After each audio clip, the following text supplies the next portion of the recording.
PUDcast is filmed before a live studio audience. Ladies and gentlemen, welcome to the PUDcast with Jason and Mike. I'm Jason. And I'm Mike. And we're coming to you from the Pud Cave, located here in Game Swapping, beautiful downtown Lincoln in the great state of North Carolina. Mikey, brother, what is going on? It is Wrestlemania weekend. Woohoo, buddy. Oh, yeah. Whoa. That's what I'm saying, man. Today is the holiday for all us marks, bro. Yeah.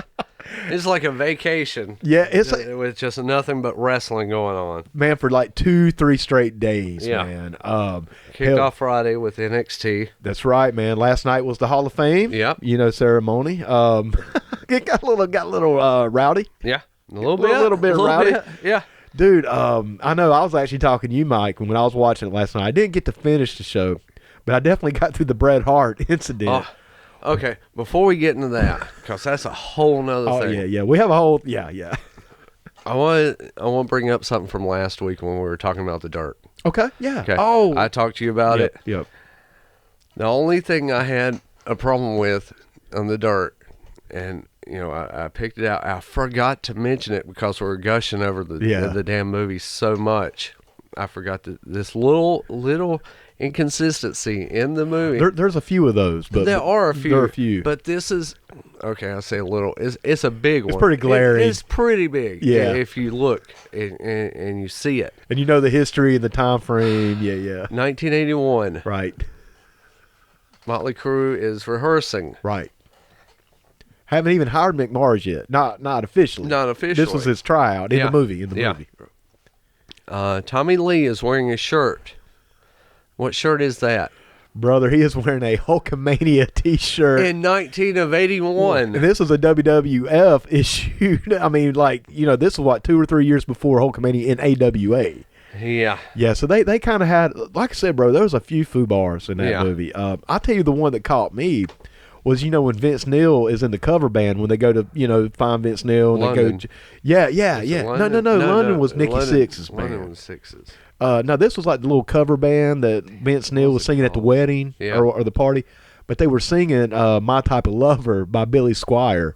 And that song didn't come out to like 85. Yeah. It was like a couple years after that scene. That's strange. That one. Why? Yeah, it seems like of all the songs, why would you pick that one that was so, like 2 or 3 years before or after this event happened?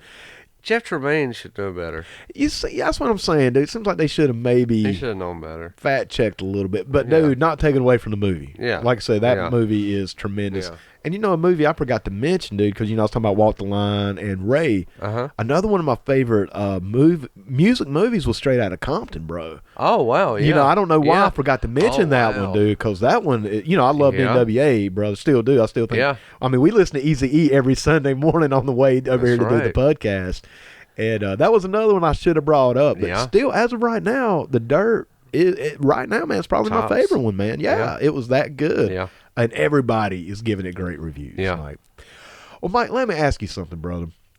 I feel like we should address something. Okie dokie. Something kind of serious, dude. Ooh. Something that we were talking about maybe doing the other week, but, we had the guys down from This Is a Work, so we didn't talk about then, and we didn't talk about last week. Right. Do you know what I'm talking about? Our score signal. Oh, yeah. Okay, yeah. I totally forgotten about it. I think we ought to address it, bro. I really do. If you're familiar with this, and I know a lot of people are, and especially a lot of our friends, right? We've always done this since like the 80s, 90s. Right. When it just got big, the score game. Or the circle game with your fingers. Yes. Your thumb and your pointer finger, make a circle. Right.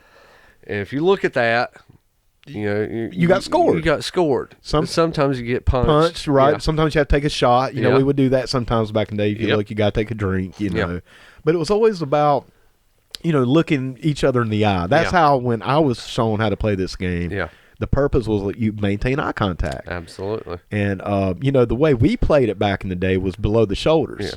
Yeah. Some of the Maypop rules, some of the young cats coming up play it under the waist, which I think is a little Maypop, man. I mean, that's like putting training wheels on. I'm just saying. Yeah, but you shouldn't be looking down it. You shouldn't. Shouldn't be looking at somebody's dick. No, unless you're Joey Ryan. Right. We're not going there yet. Yeah. Yet. But this was always something we've done, brother. I mean, we used to do it, at our parties just with each other. Yeah. It was always something, hey, if you got scored, you got scored. Ah, damn it, man. Well, the score symbol, Mike, no longer is as innocent as it was when we were coming up. Nope. It has now been tied to white supremacists. Yes. It is now it started on 4chan as a rib. Yeah. These kids or whoever on 4chan is like, I bet we can convince, the quote unquote progressive liberal media that the score game or the circle game is a sign of white supremacy. Right. And they trolled them, and it worked. Yeah. Well, unfortunately, the white supremacists started picking it up and using it as their own. Yes. In fact, which I would like to say, fuck you. Fuck all of y'all, fuck motherfuckers, man. Fuck you guys, man. That was ours. That was ours. That was ours. But Mike, I got enough fuck yous to go around, man, because fuck you to the white supremacists who doing it. Yeah. Fuck you to the trolls on 4chan who started this rib, and fuck you to the people that believed it, man. Yeah. Everybody is fucking stupid. Oh, see, I don't think I wouldn't have been so mad because, with shit like that, you don't take it serious. Right. With the trolls, you don't take it serious with, the liberal media. The liberal media, nobody pushes it. Yeah. Once you start taking it serious is when a white supremacist that is arrested for that church shooting, or the mosque. I'm sorry, the mosque shooting. He is being arraigned, and he throws out that symbol. Just as that clear.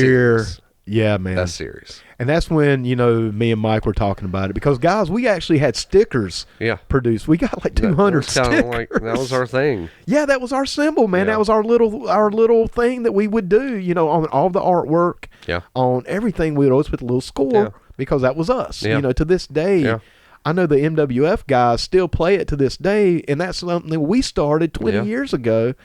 And I was even trying to teach her daughter how to do it, Mike. I mean, really, just a week before that happened with the shooter. Wow. Yeah, I was like, here, little boogie, I'm trying to teach her how, to piss, piss her mom off, piss Jamie off. Yeah, I mean, But then a week later, the shooter flashes it in court. And so 200 stickers. Everything dies at that moment. At that moment, brother, because I just didn't feel right promoting it anymore. Yeah. You can't. I catch myself trying to do it to friends at work and stuff, and I'm like, man, I don't want to do that. Yeah. Now somebody's gonna see it, and they're gonna, okay, this guy take it wrong. Yeah. Do you know how many pictures there are of me on the internet flashing the score? Yeah. Dude, I flashed. Just right here on the wall when we did our grand opening for the store, and Jason's out there for the grand opening. The ribbon cutting, and he is flashing that damn thing. So he basically scored all of Lincoln County. I scored Lincoln County. Nobody else could say that in this whole place. I put that on my resume, brother. Yeah. But now I'm actually afraid that like 10 years from now I might piss somebody off at my job or somewhere. Piss somebody off and here. It's gonna come up. He's like, well, hey, look, he's a white supremacist. Yeah. Here he is flashing the KKK symbol. Right. Yeah, that's what they say, man. The 3 fingers out stand for KKK. That's what I read. Well, see, that's weird because I read it that with the 3 fingers sticking out is the W. Oh, what? And the was it the power? And the circle for P, is the P for power. Yeah. I heard it was for K. See, right there off the bat, man. These people can't even get it straight what it stands for. Yeah. But now I have pictures circulating. All of our friends in the wrestling group, somewhere down the line, has pictures of this. Yeah. Like I said, dude, it was on our artwork. I had to change our artwork. Yeah. It was very hidden. It was indiscreet. It was in the background, which was the whole point. Yeah. That was the whole thing. It's like it was our secret little symbol. Right. Everybody uses symbols. I mean, we talk about that on the Good News with the Reverend Doctor, which a new episode just dropped yesterday. We'll talk a little bit more about that moving forward. But I just wanted to address it, Mike. It's something I feel we should talk about. Yeah. Because just something very innocent, something I know close to us, man. That was our thing, dude. You know how many people would tag me on Facebook? Oh yeah. I mean, you will see that, and now I'm like, if anybody out there is listening, do not tag me in that stuff anymore, man. It's been ruined. Yeah. Like I said, man, from the trolls who started the bullshit rib, and they did it to prove a point. It's like we can make these liberal dumb shits believe any fucking thing. Right. They believed every fucking thing. They put it out in the media, and they're going to run with it. And now the white supremacists are fucking going to believe any fucking thing because they're just as stupid as anybody else, if not more stupid. They are more stupid. They need some kind of symbolic, I guess, hand gesture now. Hand gesture just to identify with and be identified. And they picked that one up. There you go. And so ruined. So I have 200 plus stickers. Just holes. Yeah, man, that I don't feel comfortable with us trying to sell, man. We're going to sell them for $1. We're going to take that money and reinvest it into the podcast. And so I have a whole fucking stack of sheets of score stickers. So I guess that's man, I guess that's just something to put up for the for the archives, man. It just sucks, brother. Yeah. Sucks across the board. So let me just address everyone. If you're a dumb shit troll, stop it. If you're a dumb shit liberal libtard, stop it. All right. And if you're a dumb shit white supremacist, for the love of Christ, stop it. Yeah. Everybody fucking get some sense. Damn it, Mike. Get some sense, man. That's what I want these people to do. Well, that was my soapbox for the score, brother. Yeah. Anything you want to add to that? Any more fuck yous you can think of? This guy, just for what he did. Fuck him, for sure. Him for sure, for his actions, Yeah. Hopefully he'll be orally raped. Anally, orally, yeah, man. I mean, dude, that's too good for the bastard if you ask me. I mean, but anyway, brother. Yeah. So that's the serious stuff we wanted to talk about. Had to get that off the chest. Yeah, man. Just something, like I said, dude, there's just too many pictures of us with the score symbol. We had it on our artwork. I just wanted to address it. Right. And, on a semi-serious note, I just mentioned, Mike, the good news dropped a new episode with the Reverend Doctor yesterday. We also had Kara Hayes in the rabbit hole. That was great. That is the wife of David Hayes, the co-host of This Is Work down in Rock Thrill, South Carolina. We had those guys on a few weeks ago. Yes. I guess we're just going to have the whole family in, man. Yeah, man. Tyler's next. I want Tyler in here, Two Dog's son. He's about to have a little boy. Oh, yeah. So as soon as the boy's able to talk, hey, come on up. We're going to slap some headphones on him. Yeah, man. Absolutely. And bitch about Joey Ryan. That's right. What do you mean, bitch about Joey Ryan? Well, yeah, man, we want to teach this kid right. Dude. No, I mean, we're going to have enlightened conversations about Joey Ryan. Those two terms have no business meaning the same sentence. That's bullshit, brother. Dude. No, that is legit for real, man. That's for real. But we'll get to that here in a little while. Let's see, man. What else is going on, Mike? Has anything happened in the swamp, bro? Any tales from the swamp this week? Nothing I can think of right offhand. I've just been, just WrestleMania. Yeah, man. Just engulfed in WrestleMania. Because this is our holiday. Even it is. It really is. And Mike, I'm not even a big fan of current product, but I've always loved WrestleMania. I love the Hall of Fame. The Hall of Fame is what at least me as an old schooler could always go to. It's like I may not watch the whole show. I may just watch it in clips. But my God, I watched that Hall of Fame ceremony. I mean, you had so much going on over the weekend, not just WWE stuff. You had G1 Supercard. Yeah, the WrestleCon. Man. Yeah, which, one of our buddies, Zane Riley, was. Yeah. And a big match with Revolt. Yeah, dude. Against Jushin Thunder Liger. The Hurricane. Shane Helms, and X-Pac. X-Pac, dude. Yeah. I mean, that's awesome, bro. X-Pac with the fresh cut, thank God. Yeah, I know. I saw that, dude. He's looking good. He is, man. He looks like he's he's got his own podcast now. It's very popular, dude. Yeah. I've watched it a few times, man. It's really good. Yeah. I've always been a little bit of a mark for X-Pac. Always was. Oh, yeah. I don't know. There was something about I just like the click, Yeah. I just always thought he was cool as shit. Hey, man, that feud he had with Ric Flair, that was good stuff, man. Mm. See, really, man? See, Mikey says, I thought it was a... Oh, yeah! I was invested in that feud, bro. Well, I was emotionally... Because it felt like they were fucking with Flair. Yeah. Yeah, for sure. But Flair would get over. Yeah. So I liked it, man. I thought it was, I kind of put it up there with Flair in the. I'm kind of pissed. It pissed me off at the same time because, he wasn't even X-Pac. Six-Pac. Six-Pac. Or Six-Pac, yeah. Six-Pac. He was the only one that was putting Flair over. He was at that time. That's another reason I'm a mark for him, man. He would put over anybody. I know even Scott Hall said in some interviews that whenever a new wrestler would come in, or like we'll put him with the kid, right, and see, yeah, man, and X-Pac did a lot for the cruiserweights too, brother. He really did. He brought a lot. Did. I mean, you got to give him his props, man. Yeah. He went in the Hall of Fame last night. Yeah, which is for DX or second time. No, I think he's only in there once. I think he's just in there with DX, if I'm not mistaken. I thought they went in as the Click. No, the Click's never gone in. No, we're gonna go through a list of these Hall of Famers. Yeah. We'll pull up. Yeah, we're gonna go through a comprehensive list. Absolutely. Of inductees. Because Mike, this show, this particular episode, obviously if you've read the title, you know what we're doing we're doing on the WWE Hall of Fame. Spoiler. Yeah, spoiler alert. Mike, it's so funny, man. I was actually listening to This Is a Work. This has been a couple months ago. I forget which show it was.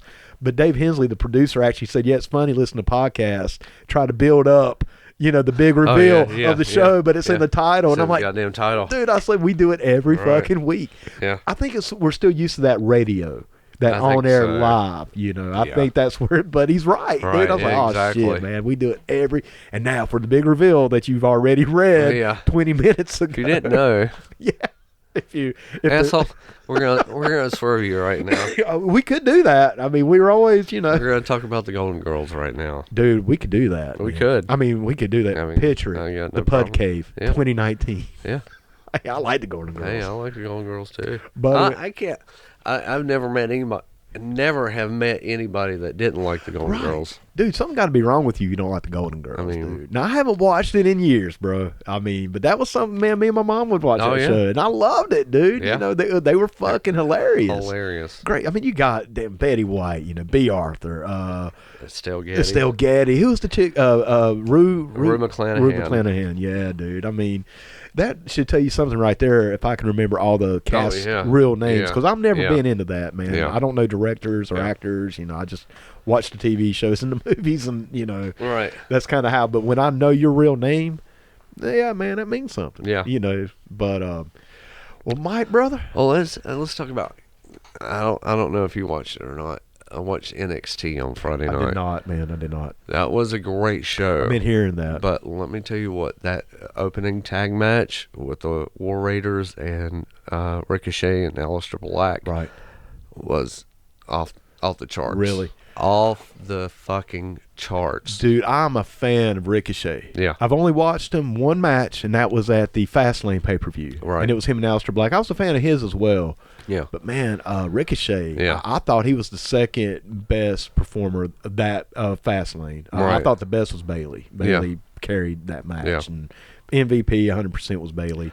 Second, man, I thought was Ricochet. Yeah. I mean, Ricochet was incredible. Aleister Black was incredible. Yes. But who I gained tons more respect for was the War Raiders. I'm not familiar with them. Man, they are big guys, but they could go. They can move. God. Got that agility and everything. Jesus. You wouldn't think it by seeing them. Really? Yeah, I need to get more familiar with these guys. Holy crap. That, the opener, and the end. Adam Cole and Johnny Gargano.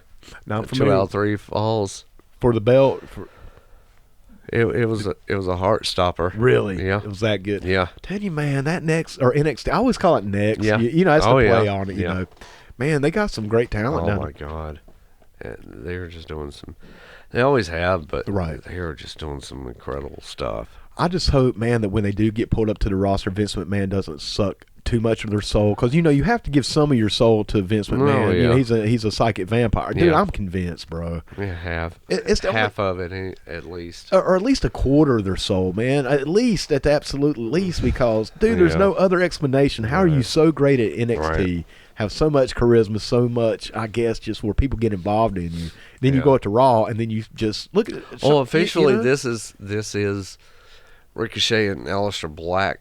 This was officially their last show for NXT, so they're full-time main roster. Well, Mike, let me ask you something else about WWE, about WrestleMania. In fact, man, let's just kind of shooting off the fly here. Maybe at some point in this episode, let's make our predictions. Oh, we will. You want to? We absolutely will. Cool, man. Cool. Yeah. Because I was going to ask you, man, what do you think about the triple threat headliner with Ronda Rousey, Becky Lynch, and Charlotte Flair? Because if I'm not mistaken, that's going to be the last. The main. Yeah, because they have 3 main events, but... after this week in Raw, this past week's Raw episode, I'm totally in. Really? I want to see it. It's a lot of heat, man. There's a lot of heat in this match. They did a hell of a thing on the Raw episode. And, oh, my God. Oh, with the arresting. All three arrested and everything. Oh, it was an incredible thing. There's a lot of heat in this angle, brother. But let me ask you, man, do you think they're going to be up for the actual match itself? Because I think they're going to have to be. They've got no choice. Yeah, but... They're going to have to be. I mean, they have to. Yeah. But let me ask you, Mike, what happens? I think they'll even risk whatever it takes, injury to put it over. To put it over. Because, man, let's be honest, what I've seen from Becky Lynch, what I've seen from all these performers, other than maybe Charlotte Flair, from Ronda Rousey and Becky Lynch, I've not been impressed, bro. Lackluster. Very lackluster. And my whole thing is, like, if you're going to headline, not just main event, because, like I said, we got 3 main events. But if you're going to, and we all know, Mike, the last match is the main event. Yeah. I mean, you can call every other match a main event if you want to. It's the last match on the card. That's right. I think there's a lot of pressure. And, brother. Oh, for sure. Yeah. Oh, dude. And for me personally, I want them to do great. I want it to be one for the fucking ages. But, man, I am just not very confident right now that they're going to be able to pull it off. Mike, not from what I've seen. No. So, well, after seeing Raw on Monday,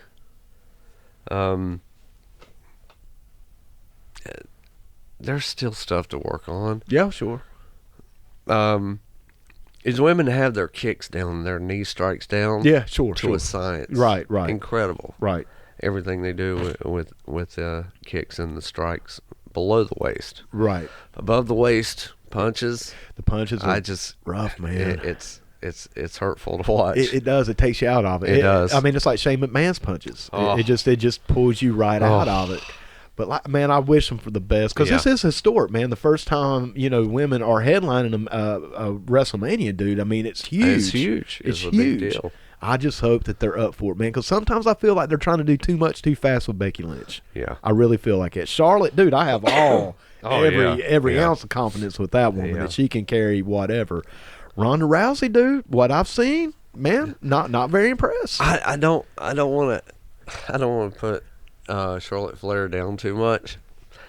I was watching I wasn't watching. Well, I watch a lot, but I was seeing one of the promo posters and her facial feature on there, and how much it's changed over a period of time. Right. Her face. Right. Man. Do you remember the episode of oh shit, Always Sunny? I was in and out of Always Sunny. Okay. You remember Dennis's girlfriend that eventually turned herself into a cat? No, I'm not familiar with that. You need to check that out. Okay, yeah. It's getting on that level, I think. Well, what's going on with her, dude? Is she just... Is it surgery? I think so. Really? I think so. God, some people quit doing plastic surgery. I don't care. I mean, like Charlotte Flair is beautiful. I thought, always from day one. Man. It's like you don't need to change it. I don't think she needs the boob job. No, I don't like fake boobs anyway. I like my wrestling fake and my titties real.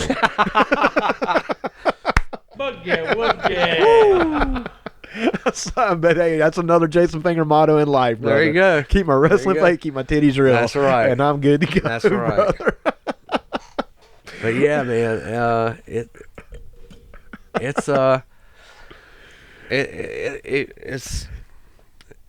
it's a couple shades from scary. Yeah, man, you don't need to do it, dude. No. That's my whole thing. Ladies, you don't need to do it. Trust me, you don't need it. It doesn't help. No, it really doesn't. It doesn't. Man. It doesn't help. It does not. I mean, even if I accidentally may inadvertently, get on some porno or something, because I would never do that. Wonder. Yeah, accidentally. Wander across the site. Oops. Who typed in Pornhub here? Oops. Oh, no. Hey. Oops. But, dude, if I see a pair of fake titties on this, like, nah, man. I'm on a pair of titties. fake titties. Yeah. That's right. But anyway, man, yeah, like I said, wrestling's cool if it's fake. Titties ain't cool if they fake, man. So yeah, and that goes for any features on a lady, man. I don't care if you got butt implants, man, lip implants. Y'all don't need that shit, man. You know, keep it natural. Not the butt implants. No, man, You don't want no big butt implants, man. No, man. I like big butts, What but I if don't you want ain't got no butt? Well, man, then you just got to work with what you got, bro. You know what I'm saying?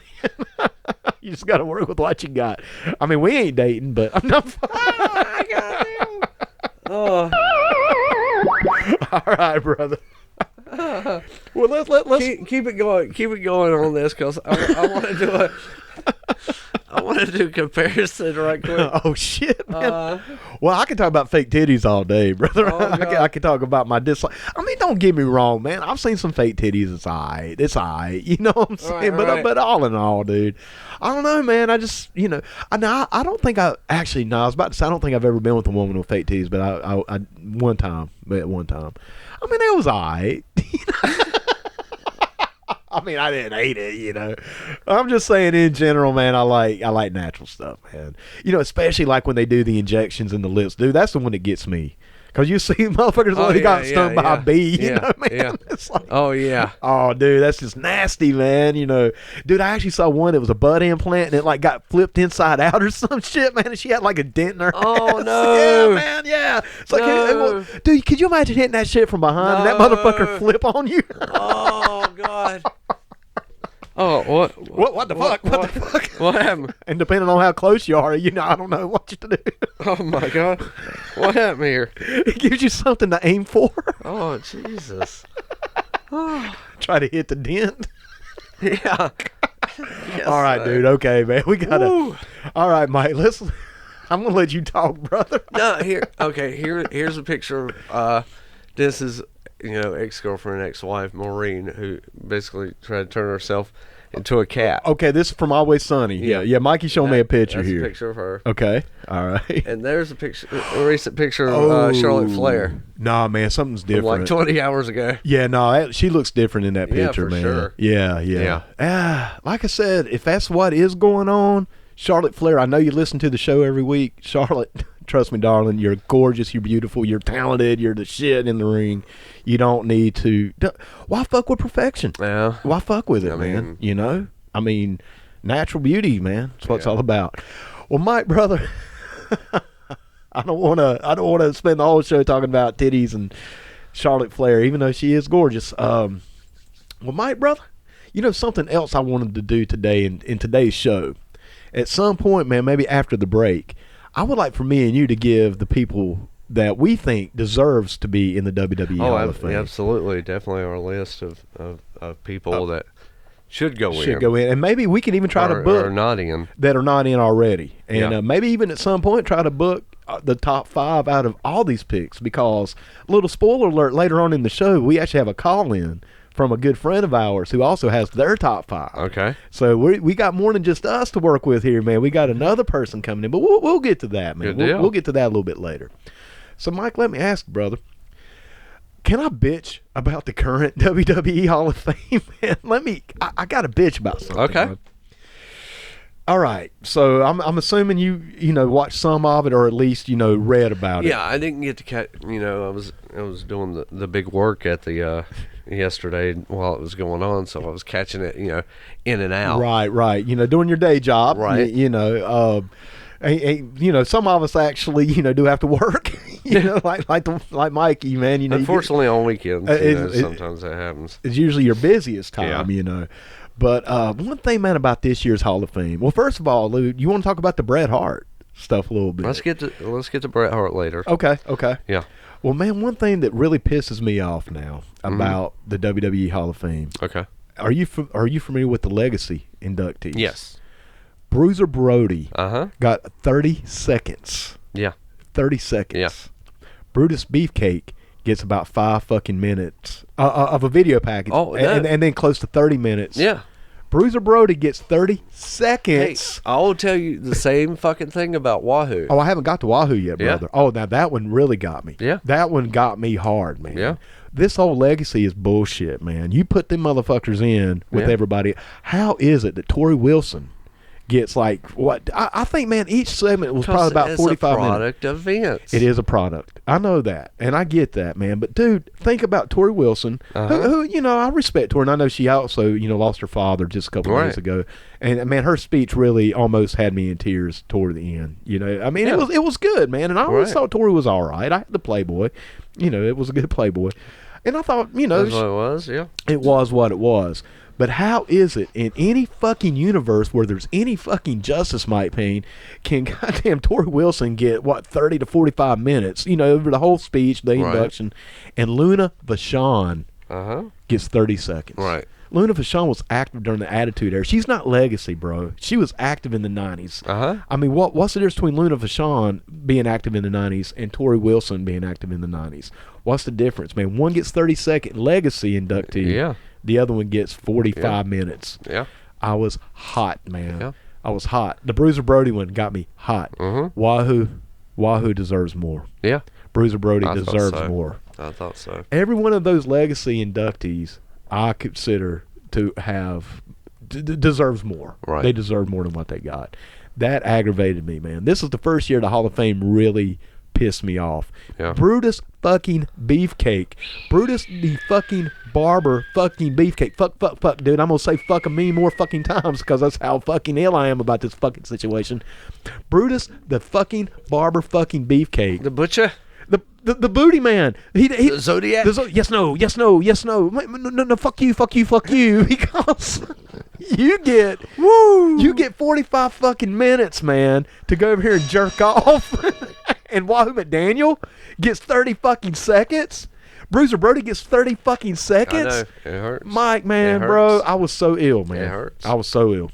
But 'cause I'm a huge, you know how big of a fan of Wahoo I was, and still am. Wahoo was on my list, bro. He was. I don't know what to do now. I know. You know what I'm saying? It's like, do we add him? I mean, maybe every year moving forward we can bitch about the legacy inductees who got shit upon. Yeah.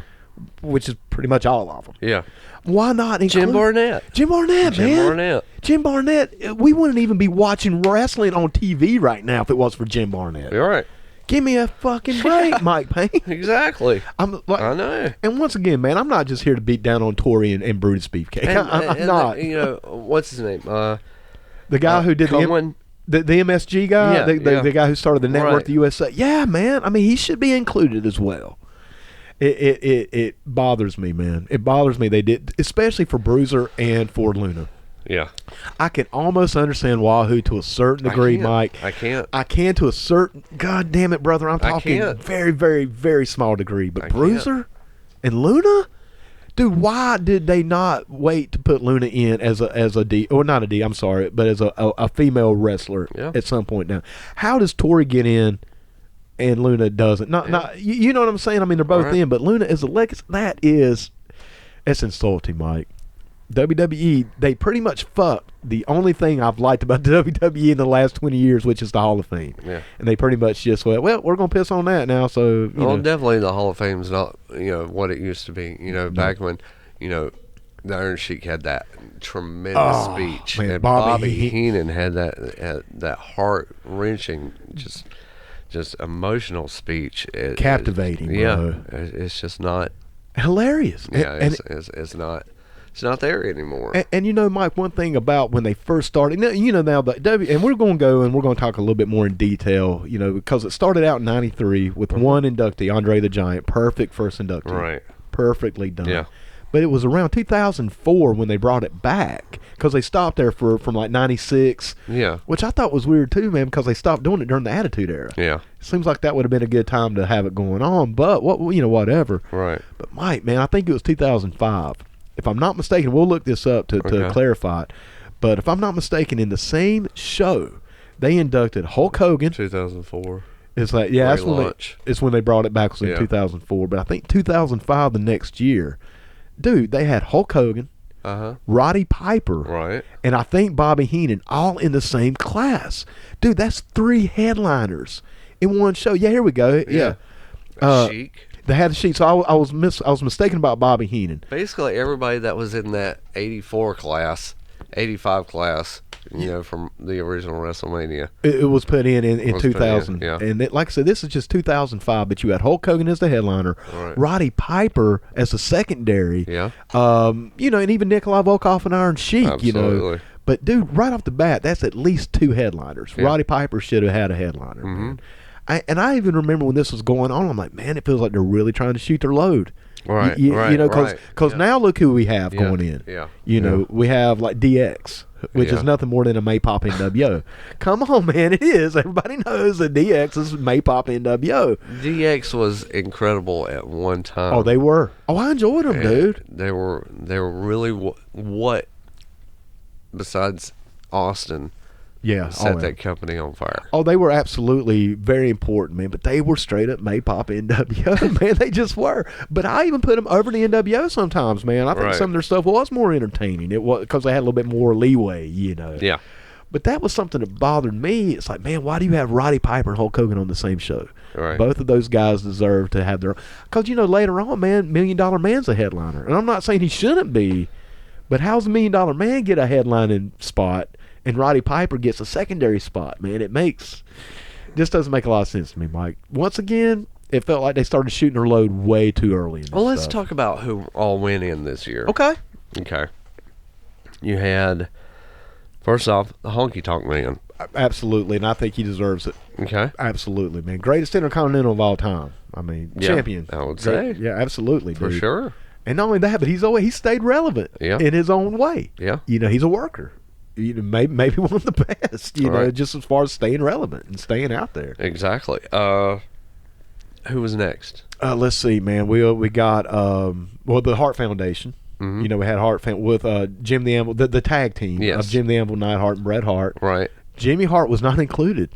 I feel Jimmy should have been included. Should have been included. Bret went out of his way to include him in his speech. He did. Along with referee Danny Davis. Right. And, we were talking about that on the way over, Mike. I don't know if and there you go again. We talked about that. We said, what did you say? Well, that maybe Davis shouldn't go in with them. Right. But Jimmy Hart, because, man, he was associated. I just feel like he was part of that group. I don't know, man. If not for a short period of time, he was definitely a part of that group. And I know how they... And let's talk about the later Hart Foundation. That's what I want to discuss. Yes, that deserves, but that's not going to happen to the Owen Hart thing. Right, gets worked out. Exactly. Yeah. I thought about that last night too. Yeah. I'm like, why not Brian Pillman? The Bulldog. Owen obviously, Jim. But they put over, or I say they because Natalia was with him. Right. He had put over a lot of great tag teams. The Brainbusters, brother. Yes. The Warriors. Killer Bees. Powers of Pain. Dude, they were bringing up some good Demolition. Which got a hell of a pop. Nasty Boys. In fact, I think he even said that the Nasty Boys was one of their better matches as a baby. As baby faces. Yeah. I mean, Brett really went out of his way to put over these guys. Yes, he did. When he said Brainbusters, I popped. And to do that, under the circumstances of probably about 10 to 15 minutes earlier of getting attacked by a random fan. Bro, howdy. Let me tell you, dude, because I'm watching it. And because I texted you almost immediately. Because I did not see this until I started looking on YouTube and seeing the phone footage. Because I was like, holy shit, somebody just Shawn Likens. Yeah. Bret Hart, we have a friend of ours, Shawn Likens, who jumped in on the Macho Man back in like 98, 99, something like that. Yeah. Of course, the Macho Man was still in his prime. Yeah. Could still, stomp heads, which he did. Yeah. Bret Hart being, in his mid to late. 61. Is he 61? Yeah, I think really? 61. Okay. Well, I thought he was a little older, but still, man, he's in his 60s. He's beat up, man. I mean, Bret's. And he should be, dude. The guy put his body on the line for us for 20, 30 freaking years, man. So he should be beat up, Yeah. But yeah, man. Yeah, he's 61. Sure enough.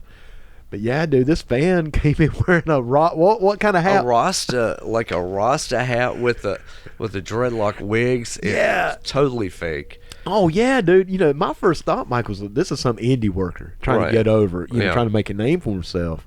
He was just some nut. I mean, he's Apparently, he's definitely got some deep mental issues. Oh, yeah. He's a current MMA fighter. Yeah, amateur. Yeah. On the amateur level. He's had run-ins with the law before. Did you see any of the tweets? He's got some weird. I did not see those. Bro. I'd heard about those, but I didn't dig into them. There was some weird ones, dude. Like he's like almost obsessed with Vince McMahon. He keeps calling him a fool. He was like, "I'm coming for you, Vince," or some shit like that. Hell, it could have been. Yeah, I mean, seriously. In his deep mind, he might have thought Bret Hart was Vince McMahon up in the ring. Yeah, or it would be a good way to get to Vince, through Bret. But nah, he was posting stuff about being kind of aggravated that the women were headlining WrestleMania. That was a big thing, dude. He actually put a picture up of like, here's the only main event they should be in, and it showed a Subway. I'm like, go make a sandwich. Basically, is what this guy was saying. I mean, dude, there was some misogynistic. Right. Crazy shit going on, dude. This guy's definitely fucked up. But bro, if you think he was fucked up 24 hours ago, that motherfucker's really fucked up this morning. Yeah. He woke up with regret this morning. He might have got right. Dude, he might have knocked his ass some sense into that motherfucker because, dude, he got. Can't get right, might have got right. Motherfucker better get right because, goddamn. Who was it, man? Dash? Was it Dash? Dash Wilder. No, I mean, bro, he straight up, he spread his nose out, buddy. I was like, God damn, he spread that shit like Jiffy peanut butter, bro. That's Jiffy peanut butter. It's Jiffy peanut butter, bro. Okay, all right. Anyway, nah, dude, but it was intense. Well, my first thought was like, is this real? So you never know in wrestling. Yeah, exactly. He was like, oh man, is this a work? Dude, they're working here? And I was like, oh no, man, because they went black immediately. And then it showed the crowd, and I'm like, dude, I'm texting Mike, oh shit, dude. Oh shit. I don't know. He might still be mad when Bret Hart got speared by Goldberg, and he was wearing that metal plate. Yeah. Dude, if Bret Hart would have got up and pulled that fucker out, I'd have marked out, dude. Yeah, man. I would. That's still a great moment. That was awesome. That's still a great moment. I still think that was one of the better WCW moments in that time, man. Because I popped like hell. Yeah. Because he no-sold it. I'm like, what? And then he pulled out that shit. I'm like, dude, that's Bret Hart. Yeah. That's Bret Hart. Excellence of execution, bro. But going back to his induction with the Hart Foundation, man. Yeah. Jimmy. Danny Davis, I think we can debate that a little bit. I think there's a little leeway, that we can go with that. But the Jimmy Hart, dude, I'm concrete on that. Or do you associate Jimmy Hart more with Honky than the Hart Foundation? Both, really. Yeah. Because when I was coming up, I know it was Jimmy Hart. With the Hart Foundation, that was my first introduction, and so I kind of both, man. They had the same last name. I think when Honky came around, there was more concentration on him and Honky than there was him and everybody else. Hart Foundation. Everybody else, but especially with the Hart Foundation. Well, that's about the time they were going babyface anyway, right? Wasn't that around about the time? No, it was definitely later. It was later than that. Yeah, that they had made the turn. But still, man. Oh, yeah, for sure. Definitely. When I think of that early, that mid 80s. Yep.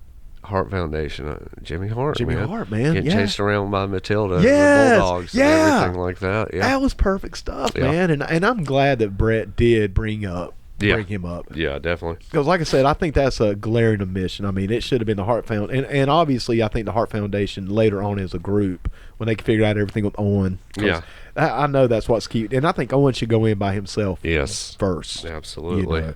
But I do see eventually, I do think that the Hart Foundation as a group will go in, Let's see, man, who else? Who was the one that got the Warrior Award? Sue Exington, something Etchinson. Like Etchinson, yeah. She was responsible, hugely responsible for the Make-A-Wish Foundation and their connection with the WWE. They said she has helped grant more wishes, dude, than anybody, and apparently everybody loved her behind the scenes. And who better to induct her than the man who's fulfilled more wishes than anybody in the history of that organization, John Cena. John Cena, brother. I've always liked John Cena, with his wafty hair. Looks weird, don't it, dude? Well, you should see him turn around. Say what now? You should see him from behind. I haven't really Oh, really? There's a hurricane coming. Is he got that Hogan thing going on a little bit? Yeah, man. Why grow it out now, bro? I mean, I know he's in acting and in Hollywood, and I'm sure that's why, but it's like, come on, dude. We're getting older, man. We're all cutting it close now. I mean, dude, when I go to the barber now, I'm like, just high and tight, man. Get it tight. Get it. Just get it as tight as you can. Yep. And also Dana Warrior, she was, dude, once again, and I'm giving props to Dana Warrior. I hope she does well. Exactly. In fact, I watched a little bit of her red carpet introduction last night, and the first thing I thought about, like, there is David Hayes' favorite WWE writer, Dana Warrior, and right. And I think she's all right, bro. I'm cool with Dana Should Warrior. Be good. I'm down with Dana Warrior. We'll see how it goes. We'll see. Harlem Heat. I did not get to watch the induction. Yeah. I went to bed during the. I got to catch bits and pieces of it coming back and forth. And Stevie Ray talked a lot, and he talked a lot about the old days. Really coming up. Their start, yeah. And dude, I think they absolutely deserve to be in there. Yeah, indeed. I always go back to when Harlem Heat beat the Rock and Roll Express on Saturday morning. Mm-hmm. I mean, squashed them. Yeah. I'm like, well, that airs. I just remember that even as a kid, like, well, something changed. Yep. We're moving on now. That's it. Because, I mean, Ricky and Robert got beat up like the fucking monkeys, bro. Oh, yeah. I mean, there ain't no doubt. They put them down, bro. They put them down. And, but yeah, dude, I've always been a huge fan of Booker T anyway. I've always thought he was great. Stevie Ray, I thought was all right. A big guy. Yeah. He was the muscle. I always thought Booker T was just across the board great. But as a tag team, especially with Scary Sherry. Oh, God, yeah. Sister Sherry, bro. Yep. That was so fucking good. Hulk Hogan, I'm coming for you. I'm coming. Don't mean easy. Right. Whoa, now. Tori Wilson. I don't know you. Tori Wilson going in. Induction by Steve. I think we talked a little bit about this. We brought it up, man. Yeah, we talked about this earlier. And once again, condolences to the family, man. I mean, it's especially with her dad, who was a part of one of the better angles, man. That was a good angle. Yeah, I remember being involved or invested in that angle. Yeah, and it's just really sad. You just hate to see that happening at this time. What should have been her night. Having to kind of have that shadow, and she gave a hell of a speech, man. She really did. But it's bullshit that she's in there. I'm sorry, dude. I'm sorry. I know everybody's putting her over. Oh, yeah, she deserves it. No, she fucking doesn't, man. She really doesn't. I'm sorry. She just doesn't. I mean, what's your standard? Tough. What's your standard, It's dude? tough. That's tough. Yeah. That's how many, Playboy shoots you do or whatever. But is Sable in there? I don't think Sable's in. Sable started that, or is she? Is Sable in the Hall of Fame? Oh shit! I don't think we're she is. We're gonna have to look through that. I don't think we'll have to look through that. Yeah, just to double check. But I don't know, man. Speaking of bullshit. Oh fuck this! I know where you're going, bro. Brutus, the Barber Beefcake. I went to bed. This one I went to bed. I watched Hulk Hogan's intro for him. Yeah. I'm still a Hogan mark. I always will be. Terry Bollea sucks, but I'm a huge Hulk Hogan mark. Let me ask you, how was the crowd reception for Hulk Hogan? It was actually okay. Is that all right? Yeah, it was. I was wondering. I was like, how's it going to be? It wasn't. He didn't blow the roof off, but it was positive. Okay. It was a positive response. It really was, unless they were piping it in. Okay. I mean, but the way the presentation was, it was positive. Yeah. Okay. Dude, Brutus walking to New Day clap for him? They didn't show it. I was looking. I was looking to see if any black folks were. Right. What the I was looking for. Turn their back. You never know. Take a knee. You know what I'm saying? That's what I'm saying. But they didn't show it. Right. If they did, nobody showed it. Right. But I was wondering. I was like, let's see. You have to check the camera phones for that. Yeah. For real. See if we can get another angle. But I mean, his introduction, it was a good little induction speech. It was. He talks about the old days and shit like that. Not bad. It wasn't bad. But dude, when Brutus started strutting and cutting down to the ring, you know what I kept thinking? I'm like, this should be Bruiser Brody's people. Right. This should be somebody representing the Bruiser Brody family right now. Right. And he started talking. Was that early?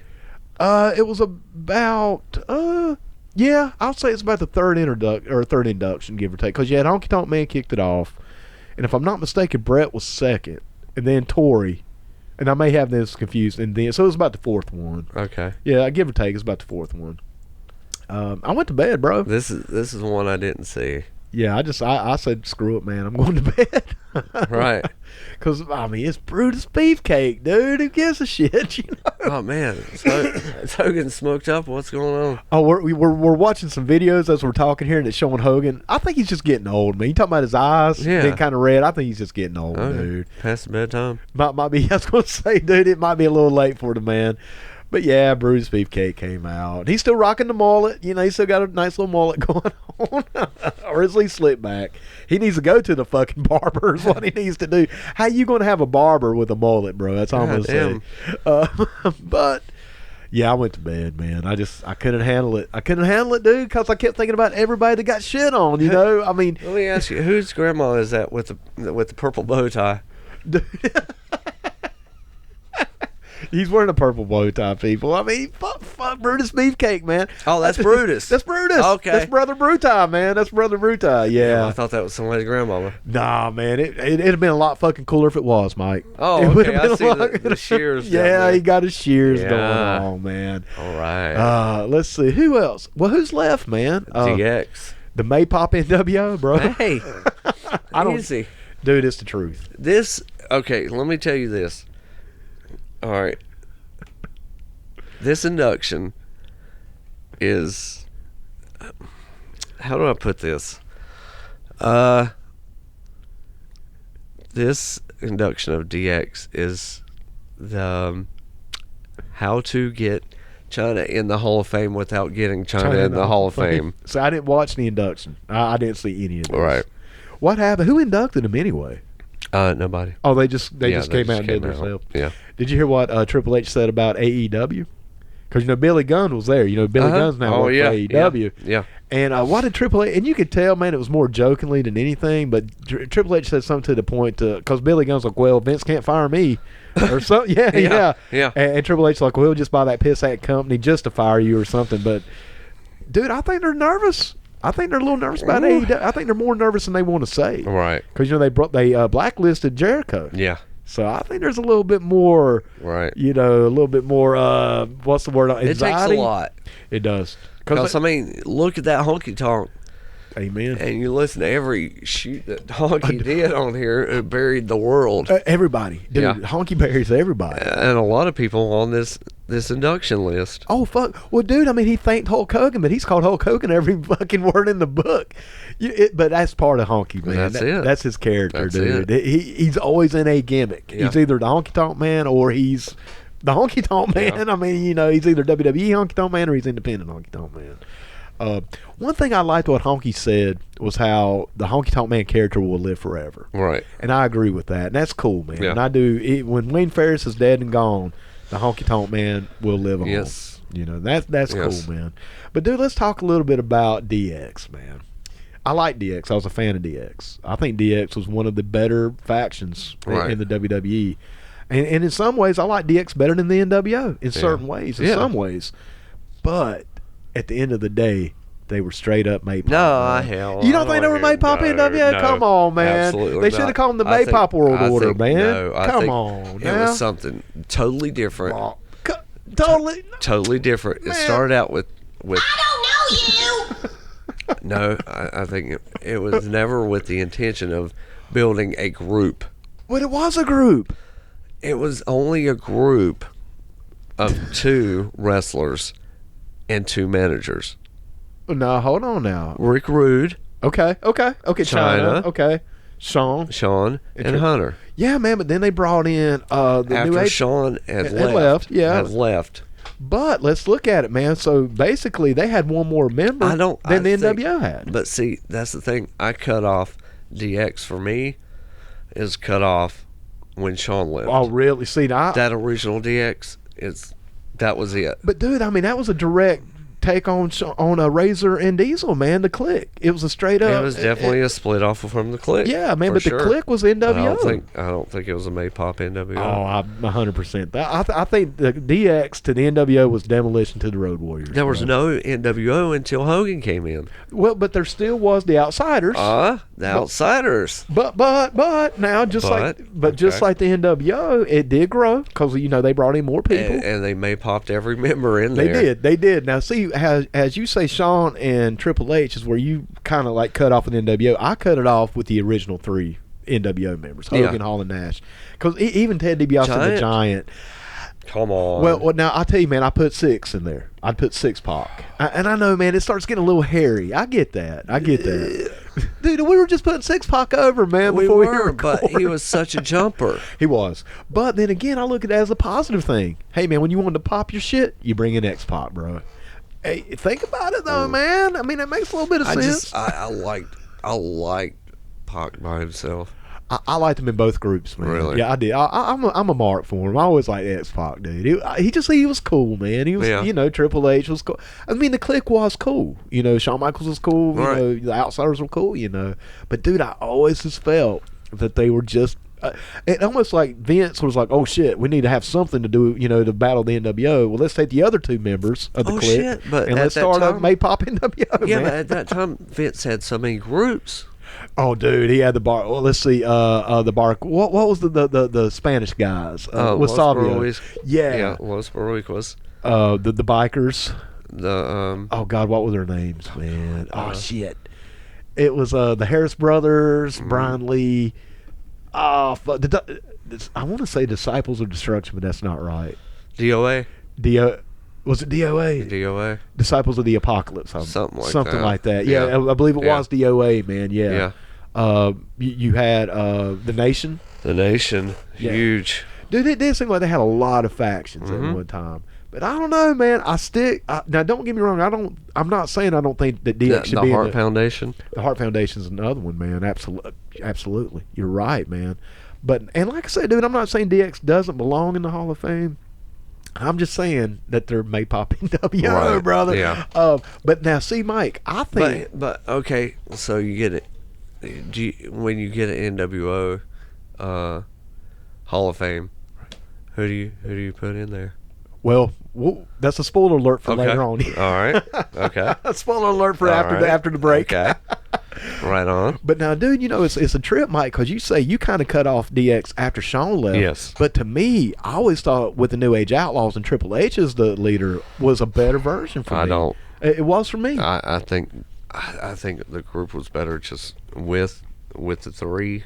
Even with Rick Rude. Right. Rick Rude would ultimately leave. Right. That was a very historic. It was moment. Very historic.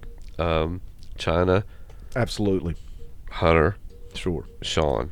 See, and they did the raunchiest stuff. Oh, they did, bro. They yeah, did the greatest skits. They did. Well, they had that freedom. Yeah. It almost makes you wonder if WCW had the same amount of freedom. Right. What Hall and Nash would have been doing, because bro, they pushed it as far as they could in WCW, but Triple H and Shawn, they had that leeway. You know what I'm saying?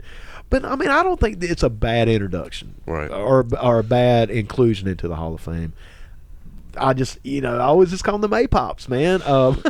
But dude, that's a trip how we kind of differ on our favorite version of DX. Yeah. But I do like DX, and like I said, man, when they invaded WCW that time, that's historic. That's funny, and it was funny. It was funny. It was kind of silly, but it was fun. Yeah. And it was a story. And damn it, dude, it's like you changed the fucking channel. Yeah, that was the thing, bro. For sure. And if WCW would have had any sense, and Eric Bischoff has even come out and been like, I dropped the ball. Yeah, I should have opened the door. Yeah.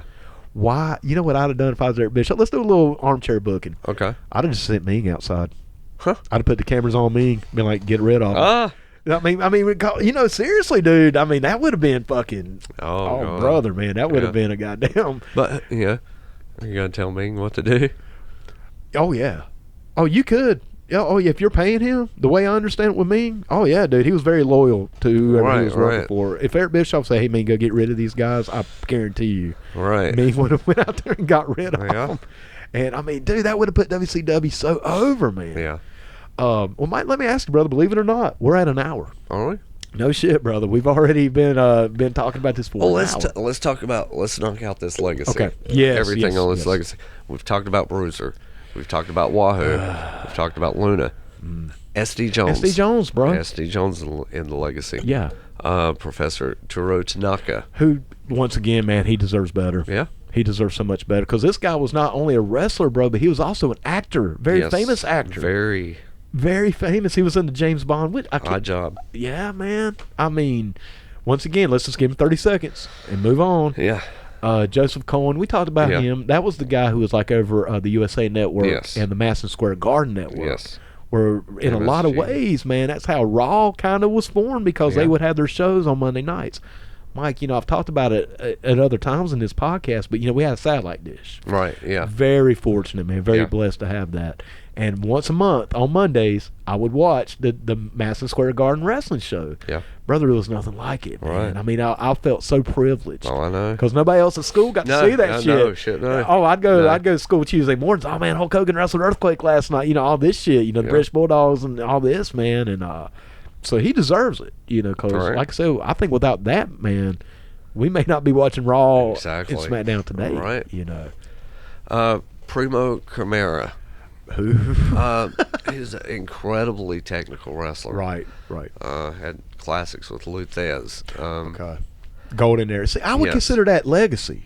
Yeah, I would too. For sure. I would too. Yeah. I'm going to butcher his name. Hisashi Shinma. Dude, I cannot believe you mispronounced that. I know, Mike. I'm ashamed. I want to correct you, but I don't think you deserve it. No, you don't deserve it, Mike. No. I'm not even going to shame me. No, I'm not. Shame me. I don't want. I want to be more positive today, Mike. We're just going to go ahead and go with what you said. Okay, so he was president of the WWF.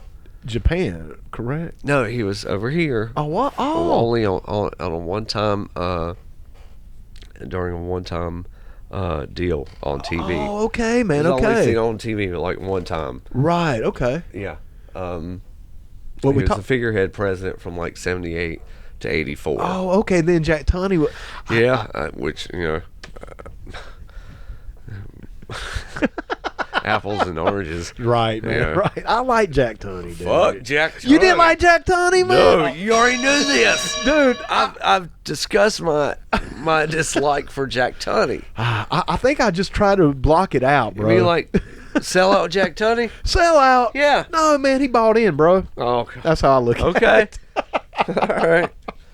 Well, now, we talked a little bit about Jim Barnett. Jim Barnett was another one now. Yes. Jim Barnett deserved more, bro. He deserved more. Yes. Once again, this guy was over the NWA. He was president of the NWA for a while. Man, essential in the TBS deal. Yeah, man, he deserves more. And the executioner for WrestleMania 1, Playboy Buddy Rose. Playboy Buddy Rose, son. Once again, how did he get in legacy? First of all, how's he in the Hall of Fame? It's Buddy Rose. Dude, I was just never a fan. Did you not see that? One-arm push-ups. He was in great. Now, okay, how to put this? Blow the weight away. Bro. He was chunky as fuck, man, but he was actually honest. He could go. He was in the first WrestleMania. I just don't know Buddy Rose ought to be. But then again, I don't think he should be legacy either, Right. man. He was active in the 80s and 90s, dude. I don't consider the 80s and 90s to be legacy, dude. I just don't. Well, I mean, I don't think. Maybe not so much. Maybe put a different wing, maybe chicken wing over there. But damn it, man. No, but seriously, with guys like Buddy Rose, maybe not so much Hall of Fame. Nah. Give him a recognition, for sure. Sure, man. S.D. Jones, I don't think Yeah. should have been give the man his recognition. Right. Even though S.D. Jones was great, man, I had the action figure. Right. I mean, I had the toy. I mean, you also had a Corporal Crusher toy. I did, man. I did. Is he going into the? No. Should he? No. Okay. No, man, absolutely not. I mean, God bless them. God bless all those mid-card, job guys, man. God bless them, but damn it, man. Like I say, dude, I just go back to the top 3 for me this year in the legacy that just aggravates me. And once again, man, that's Luna Vachon. Mm-hmm. The legend of Wahoo McDaniel, yes, and Bruiser Brody, man. Yeah. Once again, a legend, and these guys, and Luna, when I say guys, I mean everyone. They deserved so much better, bro. Yeah, they just deserved better, Mike. Yeah. Well, Bud, I tell you what did I just say, Bud? I was going to say bro and buddy at the same time. But it's how fucked up it's got me, Mike. I tell you what, brother, we got a special break lined up. Usually at this point we'll play an independent band. We play some music about right now. we're actually going to take a step back from the music this week, Mike. What, bah? What the fuck you talking about, bah? Bah? What the bah? But, man, what I want to do instead this week, Mike, is we heard, we had the This Is Work guys down, David Hayes and Chris Barnes. We had them down a few weeks ago. Mm-hmm. These guys, once again, This Is Work is the name of the podcast. Check them out. They do a monthly review of the pay-per-views. WrestleMania, the big show tonight, that's going to be their next show, hopefully coming up in the next week or so. But, dude, this week, Mike, they tried something a little different. They did something a little different. Yeah. They actually had a WrestleMania update. This is about kind of like Weekend Update. Yeah, exactly, man. Where they sit down and they just kind of go over what's going on, in the build up to WrestleMania coming up. And so I reached out to David yesterday to Two Dogs. I was like, "Hey, dude, this is hilarious." Yeah, dude, it's hilarious, man. I'm laughing. Now, obviously, you got to be a wrestling fan to get the humor, and I'm assuming if you're listening to this podcast, then you fall into that category. Right. So I reached out and said, "Hey, man, can we please play this on our show?" Dogs like, "Hell yeah, man, y'all go right ahead." So we're gonna have the link up to the YouTube page. So if you want to go back and listen to this later, which you should because it's hilarious, we're gonna have that posted on our website. But anyway, man, I want to go ahead and turn it over to David Hayes and to Chris Barnes from This Is a Work doing their update, or their weekly update for WrestleMania. So don't go anywhere. We're going to be right back, and we hope you enjoy it.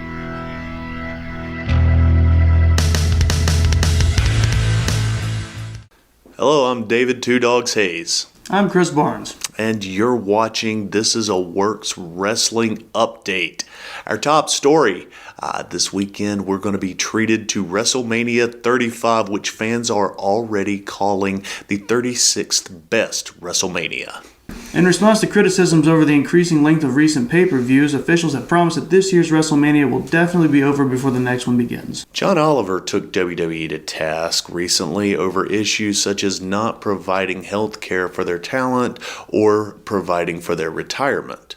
For wrestling fans, that means the next time you see Hornswoggle, he'll have a British accent and glasses. Oliver referred to Vince McMahon's actions as morally subterranean, which is both the name of the 90s grunge band that Jeff Hardy started last week and Stephanie McMahon's sex tape. There's been a lot of controversy recently regarding the torture Vince McMahon forces his wrestlers to go through, like a less interesting version of the Saw franchise. And by recently, I mean the last 20 years.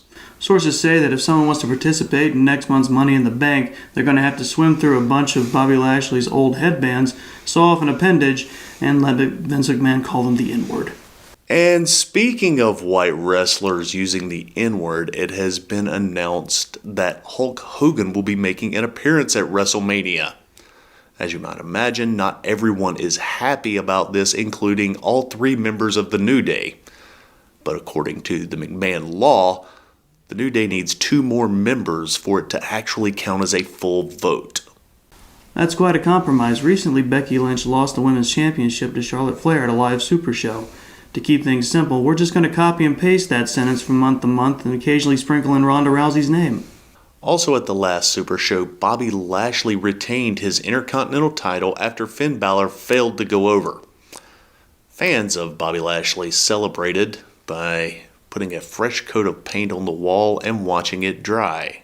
This bout was just a preview for Lashley and Balor's WrestleMania match, aka the human delayed reaction versus the guy your girlfriend tells you not to worry about.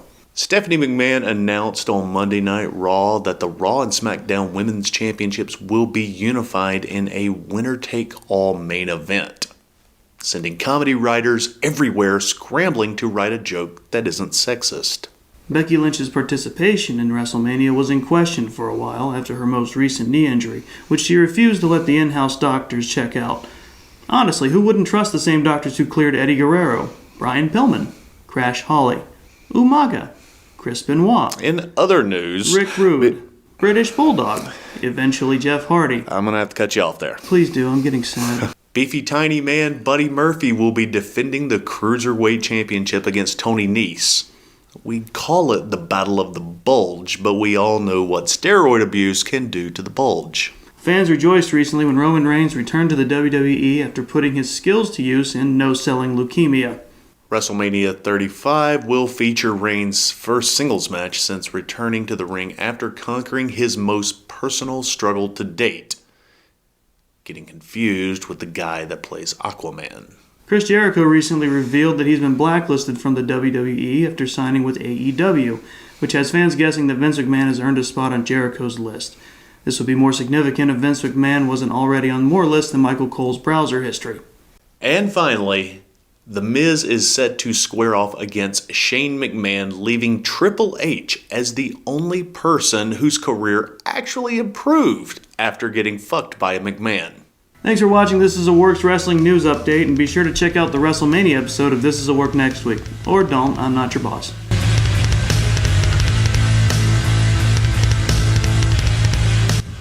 I almost started.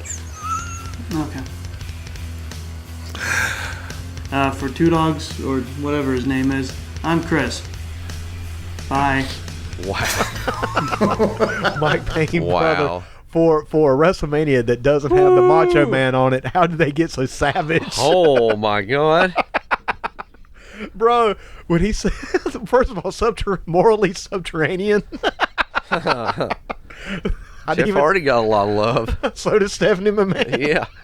She gets a lot of love. Dude, when they said and eventually Jeff Hardy. Speaking of savage Holy love, shit. savage love. Oh, yeah, what? damn it, man. Bro, that segment had me in fucking tears, Yeah. man. Dude. Man. Bro, when they said the New Day needed 2 more members to have a full vote. Oh God. Chris Barnes, David Hayes, and all the writers, Dave Hensley, all you guys, what the fuck are y'all doing, man? Oh man.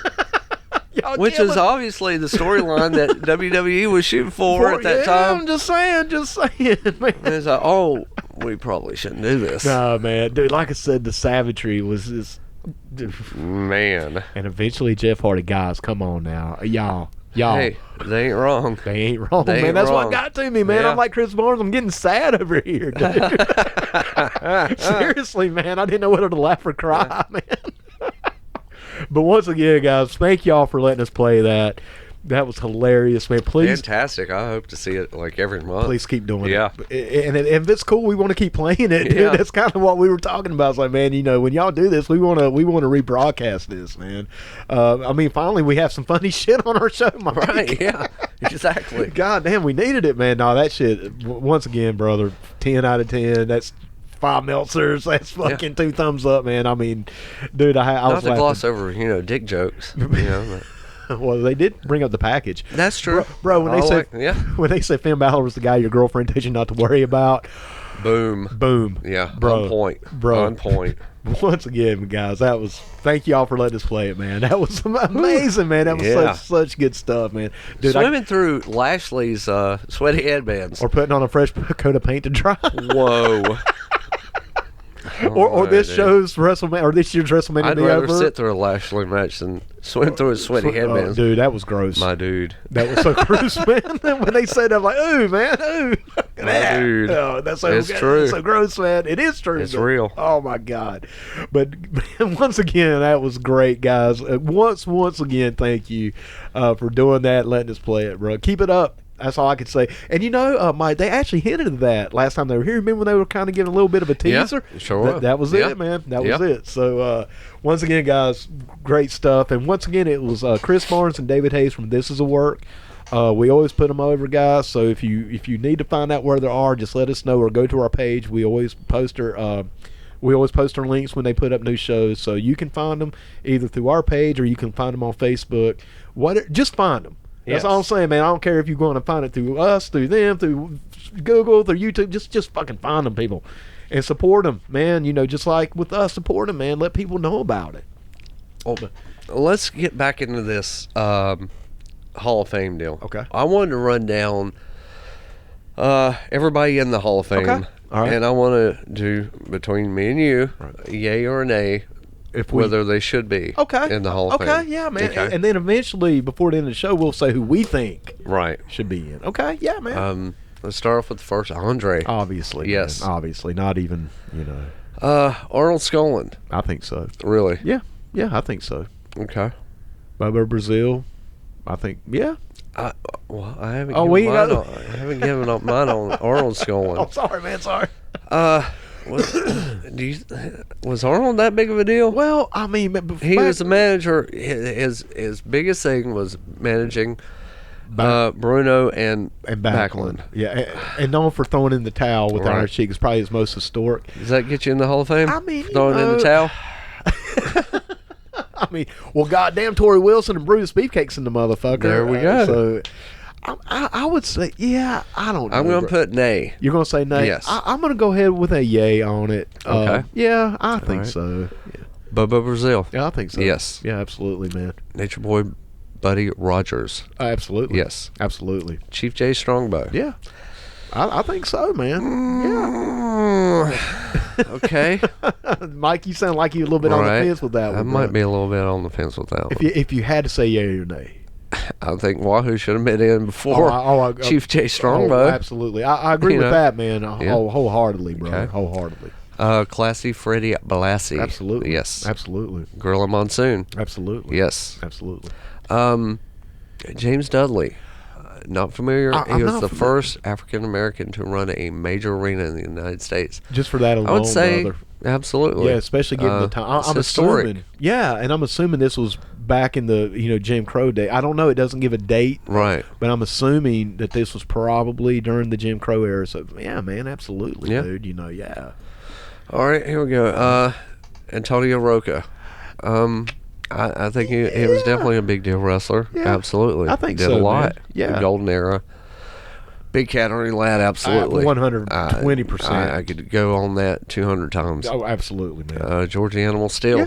Yes. I think so, absolutely. Ivan Putski. Absolutely. Really? Yeah, I think so, man. Yeah, absolutely. I mean, Okay. that's the father of the other Putski. What was the other Putski? Miss Scott? Was it Scott? Yeah, man. I mean, anybody that would give birth to One Scott time, Putski.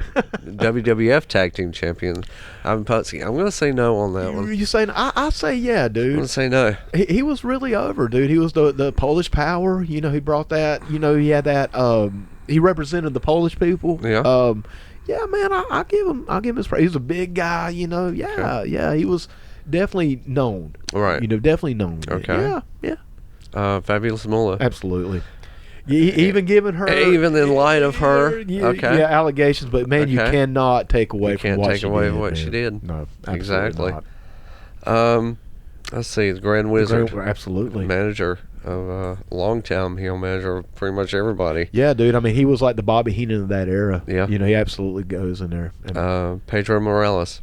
yeah. Yes. Yeah, absolutely. Yeah. Yeah, sure. I think so. Let's see. Go ahead, brother. Ooh. Let's just call him I'm not familiar with Baron Mikhail. Scaluna. Okay.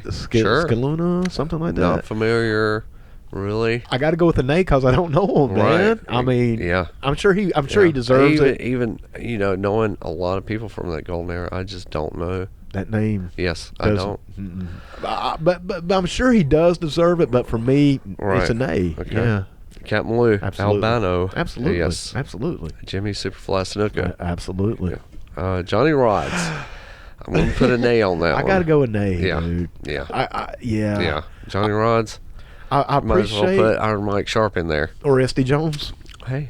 I mean, I'm just saying though. All I right. mean, yeah. Yeah. I mean, He deserves to be recognized. Yes. Hall of Fame, not so much. But what did he really do to Right. be influential? Yeah.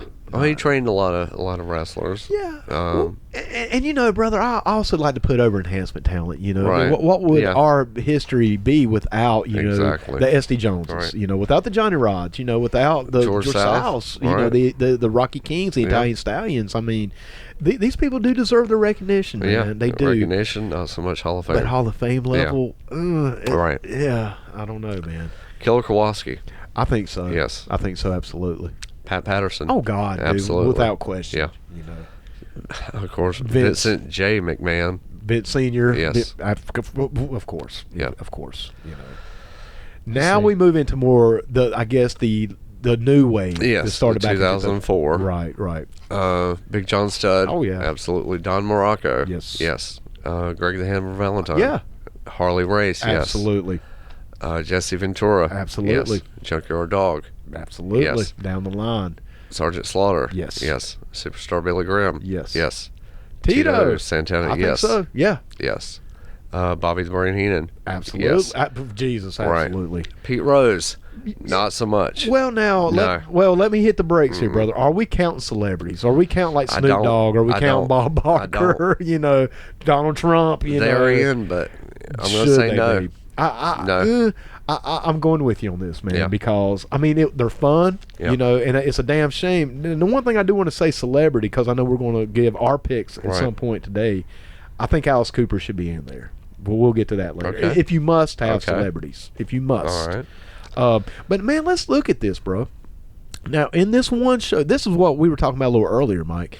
The WWE really started blowing their loads with this stuff. Yeah, this is a solid inductee lineup. Dude, you have Harley Race, who should be a headliner. Yes. You have Sergeant Slaughter, who I feel could be a headliner. Bobby Heenan, absolutely a headliner. And even maybe Superstar Billy Graham, man, to a certain degree. I don't think John Studd can been one. Dom Morocco. I don't think these are headliners. Jesse, absolutely. Yeah. He's the governor. Yes. Absolutely. So look at this, man. Just Harley Race. Sarge could be. Bobby, definitely. And Jesse Ventura, that's 4 headliners in one show. Yeah. Blowing their load, For sure. Blowing their load. That's why we had the Maypop NWO. Again, they weren't sure how it was going to go over. Or how long it would be. Yeah, absolutely. And I think they also want to hurry up and get these people in there. Right. Because the next year, bro, they really blow their load. Yes, sir. Jesus, man. Let's think Hulk Hogan, yes. Oh, I mean, of course, man, of course. Roddy Piper. Of course. Yes. 2 headliners. 2 headliners right there. They should not have had these guys in the same show, brother. They shouldn't have. Cowboy Bob Orton. I don't know about that one. It's Hall of Fame level. I don't know about that one. I just don't think. I love him. Sure. I love him. Yeah. I loved everything he did, but I just don't think he made that much of an impact being in the Hall of Fame. I don't either. Yeah. I don't either. Jimmy Hart. I think so. Absolutely. Paul Orndorff. Ooh. I'm on the fence about that one. I'd give him a yay. I'd give him a yay. And barely a yes. Yes. Barely. Because barely. He covered a lot of ground. He did. From Atlantic in the 70s. Yes. WWF in the 80s. WrestleMania 1. Yeah. Going into WCW into the 90s. And, dude, the feud he had with Hogan to this day is still considered one of the hottest, most legit feuds Hogan ever had. And, let's see, what was it? Him and Vader? Oh, that. They had a real fight. Well, that for real fight. But what was the psychic's name? Gary, oh, God dang it. I don't know, brother. It's killing me. It was in WCW, and Paul Orndorff was on a downslide, bad streak, and he had looked to a psychic. I don't remember this, man. It was some of the most hilarious stuff. See, this was about the time I quit watching WCW, bro. I was completely WWF at this point, man, because they just started getting a little too out there, dude. I'm not familiar with the psychic, bro. Oh my God, it was so good. I'm really not. It was so good. God, I can't remember his name, the psychic's name. But he'd start doing the Pretty Wonderful with Paul Roma. Oh, that's right, man. One of the better 4 horsemen. Yeah. Oh, hey, man, did you notice that Bret Hart brought up Strike Force? Yeah, Strike Force. Didn't notice that he did not bring up the Can-Am connection. I'm just saying, bro. That's the truth. That ain't no bullshit. Well, I tell you what, man. Let's keep on going down the line here, man. Yeah, because that's gonna kill me. Yeah, we'll figure it out. It's gonna kill me. Hey, Pudsworth, can you? Oh, wait, never mind. Pudsworth's not here. Let's see, man. Who else was in it this year? But yeah, man, I do give Paul Orndorff a yay, but it's close. It's close. Nikolai Volkov. Yeah, I do. I would have to say, absolutely, I do.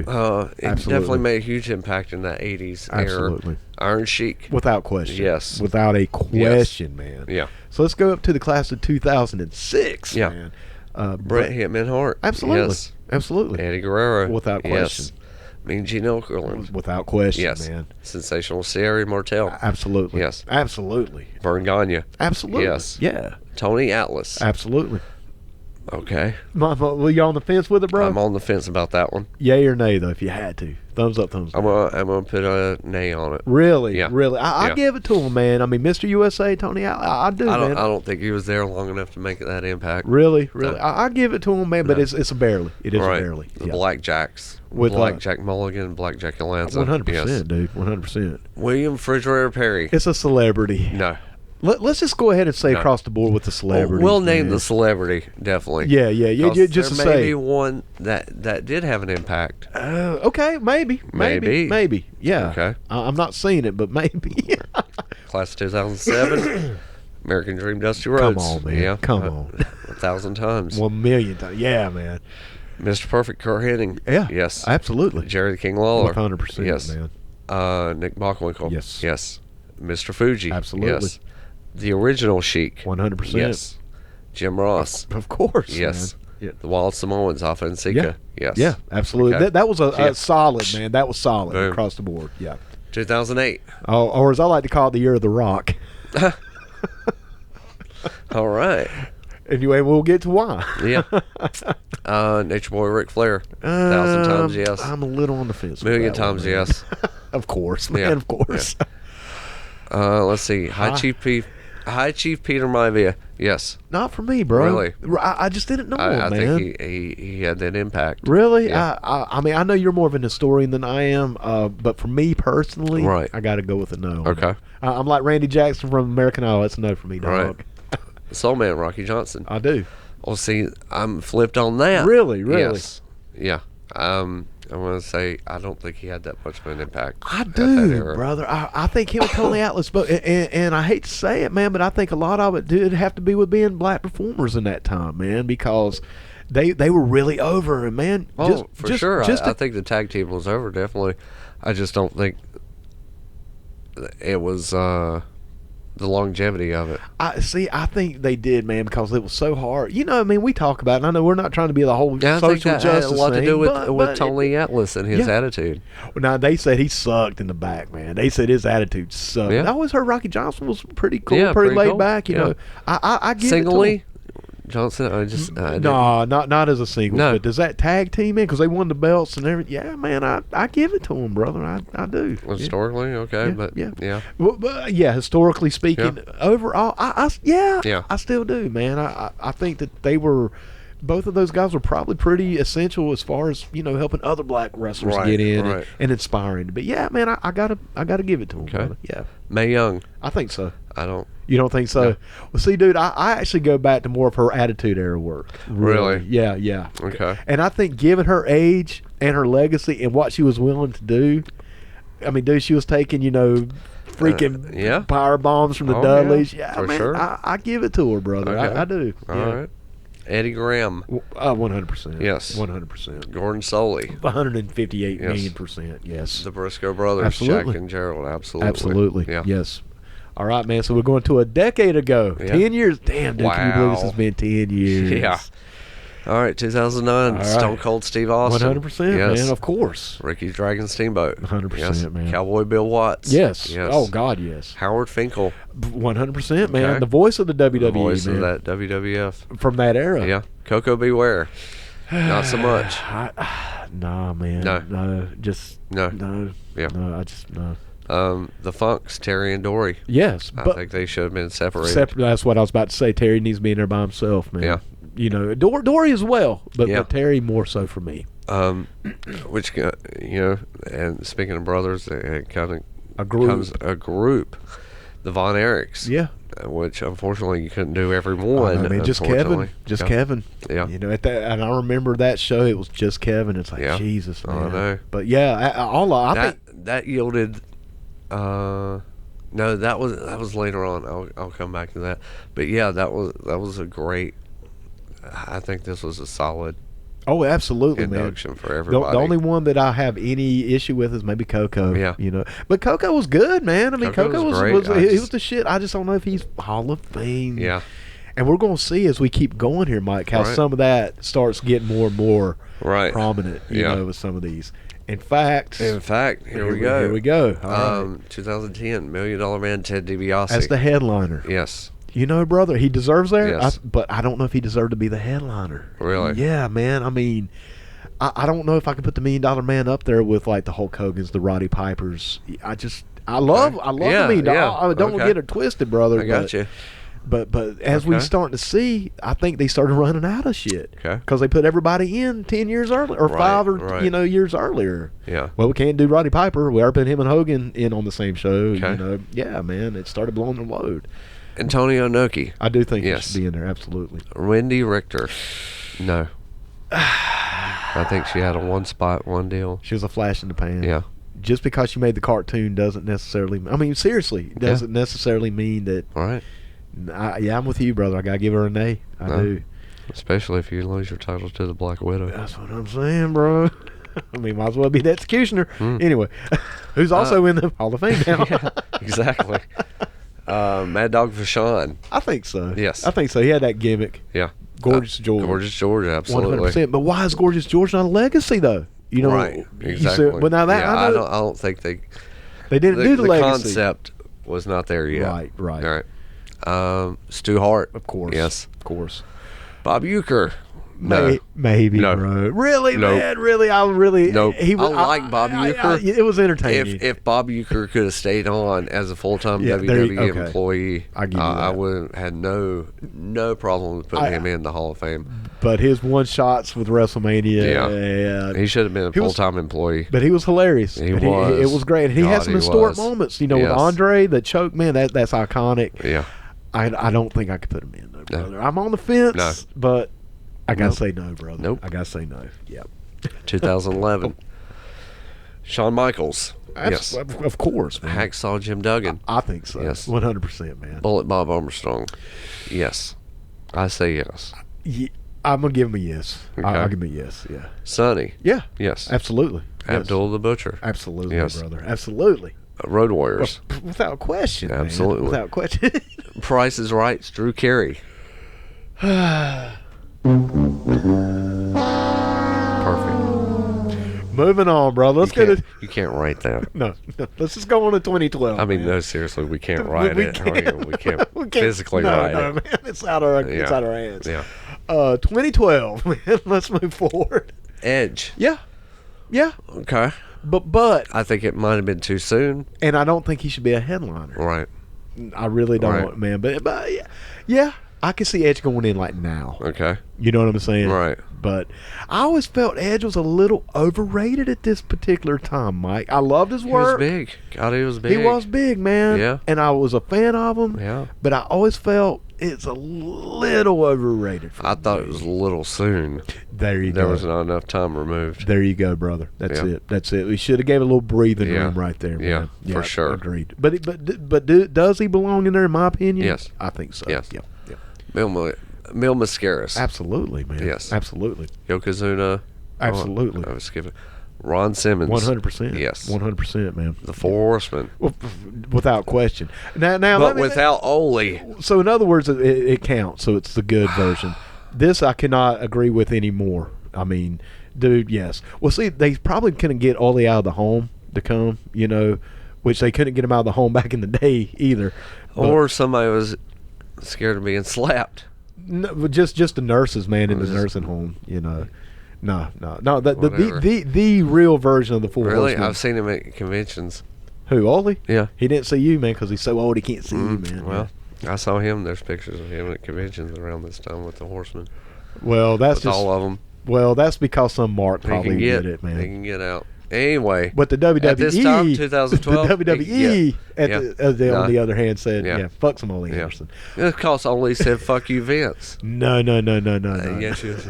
That's the way it goes. Okay, this is Flair, Wyndham, Arn, and Tully, and JJ. You got to have JJ in there. Dude, I'll joke and bullshit aside, Ole should have went in with those guys. Barry should have went in too.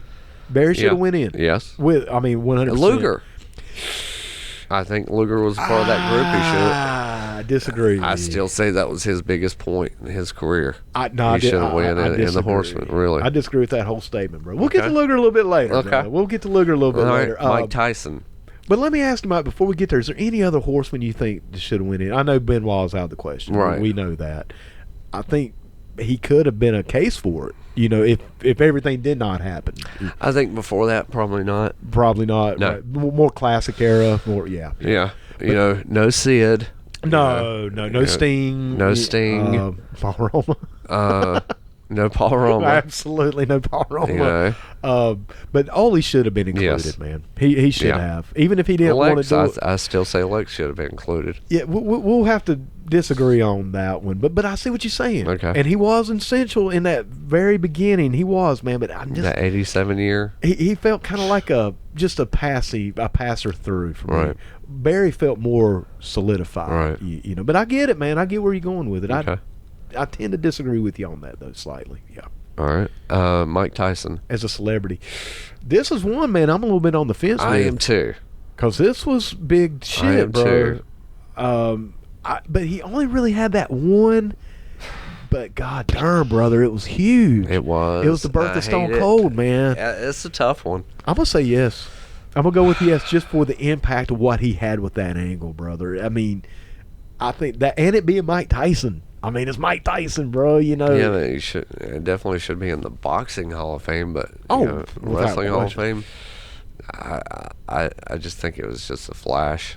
I'm gonna go with no. I'm gonna go ahead and give it to him, just Okay. given the impact that angle had. Because brother, that angle changed the course of wrestling, Right. dude. It really did, and I don't know if it could have got over with anybody else. Yeah. Because man, that whole baddest man on the planet versus Stone Cold, and then Right. the switch up. I don't know, man. I give it to him, but with some hesitation. Okay. Let's put it like that. All right. Let's go with 2013. All right. Mick Foley. Of course. Yes. Absolutely. Bob Backlund. Of course. Long too late. I was going to say, man, long overdue at this Yeah. point. Trish Stratus. 100%. Yes. God, man, you know how I feel about Trish. Yeah. You know, I love you, Trish. Oh yes. Still love you, Still. Trish. Still beautiful. Did you see her last My night? God. Her and Lita both, man, were just. It's not so much Lita for me, but I thought Lita was looking great. Wonderful performers too. You know, I'm not even talking about their skill. I'm just talking about their fucking hotness. But so mad. Jesus, man. Oh. God bless Ridiculous. you, Trish. Anyway. Bruno Sammartino. David Hayes Yes. says absolutely yes. Yes. I want to go ahead and put him in there as well. I know David Hayes completely agrees with that statement. In fact, I think David actually told me at one time that he wanted Bruno to be mentioned every year. Every year. Every year. In Yeah. fact, the headliner should be the Bruno Sammartino inductee into the Hall of Fame. Nice. Yeah. We got you back on that one, $2. We That's got you right. back, brother. So yes, long overdue. Long overdue. Long overdue. Long overdue. Booker T. Of course. Maybe too soon. Maybe it could have been, you know, A had little bit some later time. on. A little bit He later. wasn't that far out. I don't know, man. At this particular time, I don't think he was that far out from it. it could have had a little breathing room. Right. Could have had some breathing room, but Yeah. definitely belongs there. Yeah. Definitely belongs there. How about the celebrity? Ooh. Say it right now. Say it right. You want me to say it? POTUS. That's President Donald J. Trump. Right. The No. I kind of go with yes. Oh shit. Hold on, man. Hear me out. The reason I say it, dude, is because, you know, when he had those two back-to-back WrestleManias at Trump Plaza, then he got in an angle with Vince. Uh-huh. Dude, God, that one's on the fence with me, bro. I say yes with a... Okay. You know, so I didn't know we were going to talk about this, so I'm not prepared. I don't know, Mike. I think no, because it really didn't have that big of an impact. It really didn't. No. Okay, I'm gonna go with no, but I'm a hesitant no. If anybody I'm should a have gotten hesitant their no. haircut, It should have been Donald Trump. it should have been Well, I don't think he really has hair, dude. That's what I'm saying. He should have just got rid of it. I see, and just been done with it, man. And he could have done it in an angle. Yeah. I see what you're going with that, Yeah. man. Yeah, I'm gonna say no, but with a hesitation. Was it really a big deal that Vince got his haircut? Not really. Not man. really. Not really. Not really. No. But it was an interesting angle. Yeah. It was an interesting, Right. and very, very interesting. All right, 2014, man. The Ultimate Warrior. Of course. Yes. Of course. Jake Roberts. Of course. Yes. Lita. I'm going to say yes. I go with I think she did a lot for that women's era brother, at that time. Between her and Trish, they were doing stuff that nobody else was doing. Do they headline Raw? Yeah. I mean, that's a story. Yeah, I give it to her. And she was great. I mean, and that Team Extreme thing too with the Hardys. Yeah, man. Yeah. Absolutely. Yeah. Paul Bearer. Yeah. Yes. Yeah, absolutely. Carlos Colon. Yeah, of course. Dude, he was huge, man. I mean, for that region, what was it, the Puerto Rican region and stuff? Come on, man. I mean, I would say definitely for that. Yeah. Other than that, I don't think he made a huge impact in the States. No, but we knew who he was. Right. I'll give it to him. Yeah. I'll give it to him. Okay. Razor Ramon, absolutely. But it should have been as Scott Hall. Scott Hall as a whole. Yeah, I agree with that. Yeah, I'm kind of on the fence. Razor Ramon, just a character. Yeah. I don't know. Right. Scott Hall, of course, absolutely. What about this celebrity, though, Mr. Mike? T, yes. I think so. Yes. Absolutely, man. Absolutely. He was That's huge. why I said, we were going to hold off on this celebrity, discounting the celebrity thing. Yep. Because Mr. T, I think, had an impact. Oh, absolutely, brother. I mean, he was WrestleMania for better 1. or for worse, maybe not the greatest, but it was historic. Goddamn, he got in there and he did it. And I mean, dude, what would WrestleMania be without Mr. T? Right. I mean, seriously, Yeah. dude. So yeah, I 100% agree with it. Hey, man, I'll even go as far as saying it was overdue. Yeah. Seriously. Oh yeah. I mean, yeah, for real. definitely. Yeah. Yeah, for sure. Yeah, 100% go with that, man. 2015, Randy Savage. Oh, Yes. 100%. Yeah. Man, absolutely. Rikishi. Not so much. I gotta go with a no, dog. Yeah, that's a no Okay. for me, man. Yeah. Alundra Blaze. No. That's another one, man. I mean, Nope. my dude. I'm gonna hesitantly say yes. Okay. Very I'm hesitant. going to go no on that side. Okay. I can see why, Yeah. man. I'm very on the fence with it. Yeah. Larry Zbyszko. Oh, yeah. Yes. Yeah, 100%, man. Yeah. Tatsumi Fujinami. Yes. I give it to I'm him, gonna man. go with Yeah, yes. I'll go with that, man. Kevin Nash. Yeah. He Absolutely. didn't go in as Diesel. But not as Diesel. Isn't that weird? Yeah. That's so strange. It's so weird, but yeah, I'll give it to him. What about this celebrity, Mike? Arnold Schwarzenegger. Oh, we missed one. Oh, the Bushwhackers. The Bushwhackers. That's tough.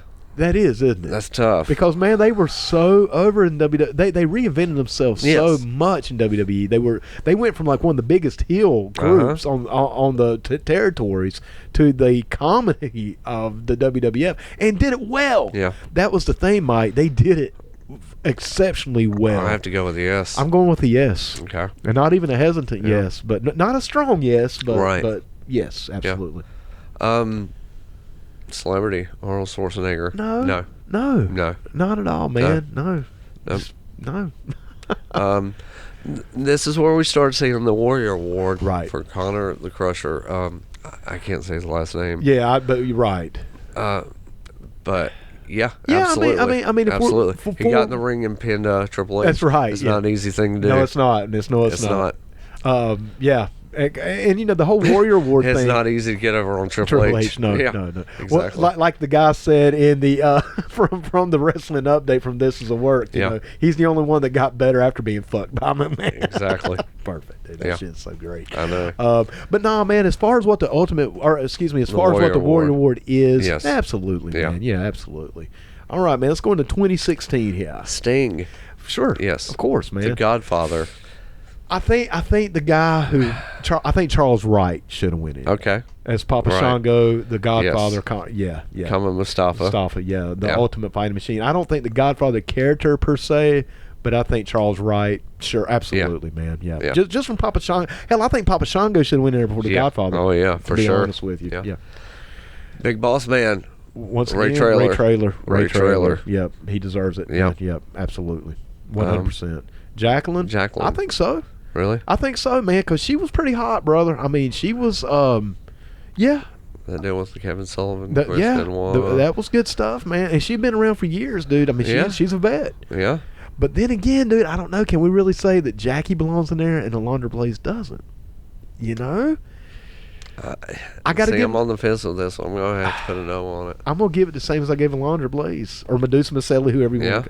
I'm going to have to go with a no. But it's a hesitant no. Yeah. And it's... You can't take away from what she did, but is it Hall of Fame? Right.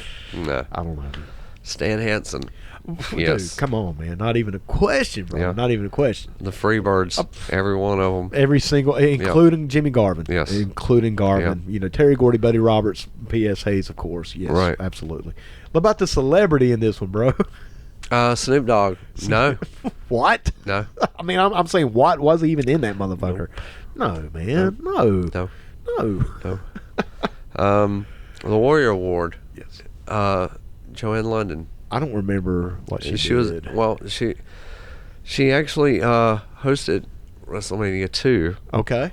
and of course she had her talk show on TV. Okay. For Oh, the that's Warrior right. Award. Yeah. That's right. Okay. Right. Okay. Yeah. Yeah. Warrior Award definitely goes for it for sure. Right.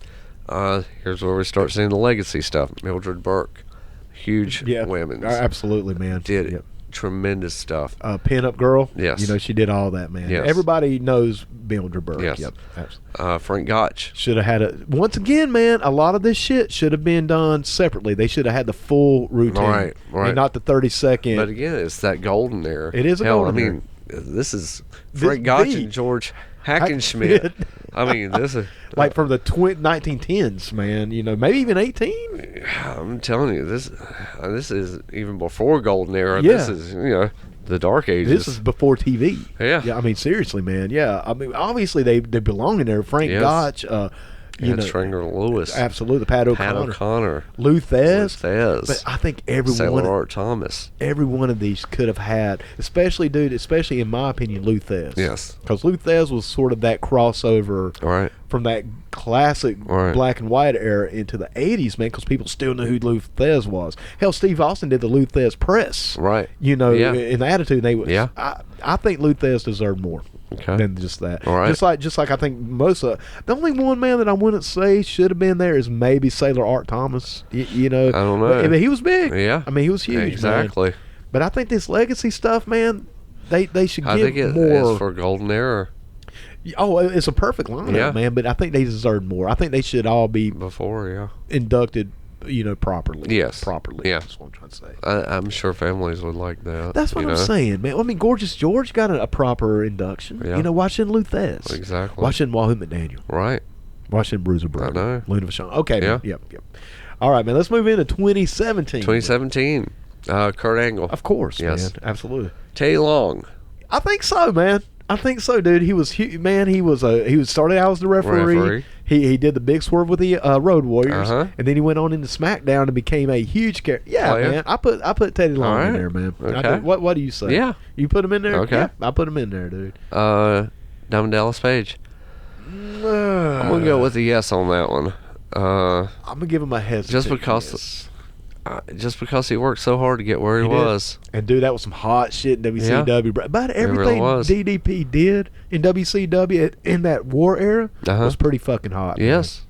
I mean, was. he was the first one to get over on the NWO. Right. That was huge, man. Yeah. I give it to him. I do give a little bit of a hesitation, but definitely. Beth Phoenix. I think it's too soon, No. man.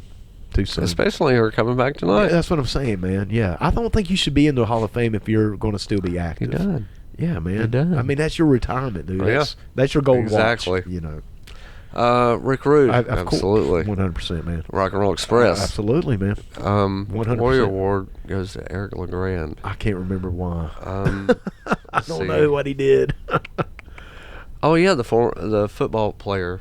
Oh, he was paralyzed. paralyzed, Yeah, yes. sure, man. One. Absolutely. Dude, I'm just going to say for the Warrior Awards, I'm just going to go ahead and take Yes. their word for it, man. Yeah. Now let's look at the legacies. Farmer Burns. No idea. I've never heard of. No idea. Sure, legacy. Sure, okay. June Byers, who? Sure. I don't know. Haystack Calhoun, absolutely. Yeah. Proper induction. Yeah. Judy Grable. Yes. Okay. I don't know who that is. Dr. Jerry Graham. Yep. Sure. Yeah, I Yes. do know him. Luther Lindsay. Not sure. Toots. Toots Mont. Toots Mont was. I've heard the name. Yeah. I'm familiar. Of course, the promoter. Yeah, I'm familiar. The way I look at the legacy, Mike, if I'm familiar with the name, Right. yeah, okay, Yeah. they're good. Yeah. I am not. Go ahead, bro. Ricky Dozan. Yeah, Ricky Dozan was a huge Japanese wrestler. Not familiar, man. Yeah. Bearcat Wright. I've heard of Bearcat. Wright. So he's another one. He belongs. This is definitely legacy. Yes. For sure. All right, man. All right, let's go on to the last year's. Yes. The final one, 2018. Goldberg. Yes. I think so. Yes. Dude, it wouldn't have been the same without Goldberg. Yeah. He deserves it. And he's been far enough removed as well. Yeah. Absolutely. Ivory. I think so. Man, because of the glow thing as well. Okay. You know, I don't. I think, God damn it. You know, man, I gotta keep it separate. Me being a fan of this performer versus do they really belong in the WWE Hall of Fame? Because I was a fan of Ivory. I thought she was one of the better women's workers in that era. Yeah. I think the glow stuff was really awesome and really helped with that. Fuck.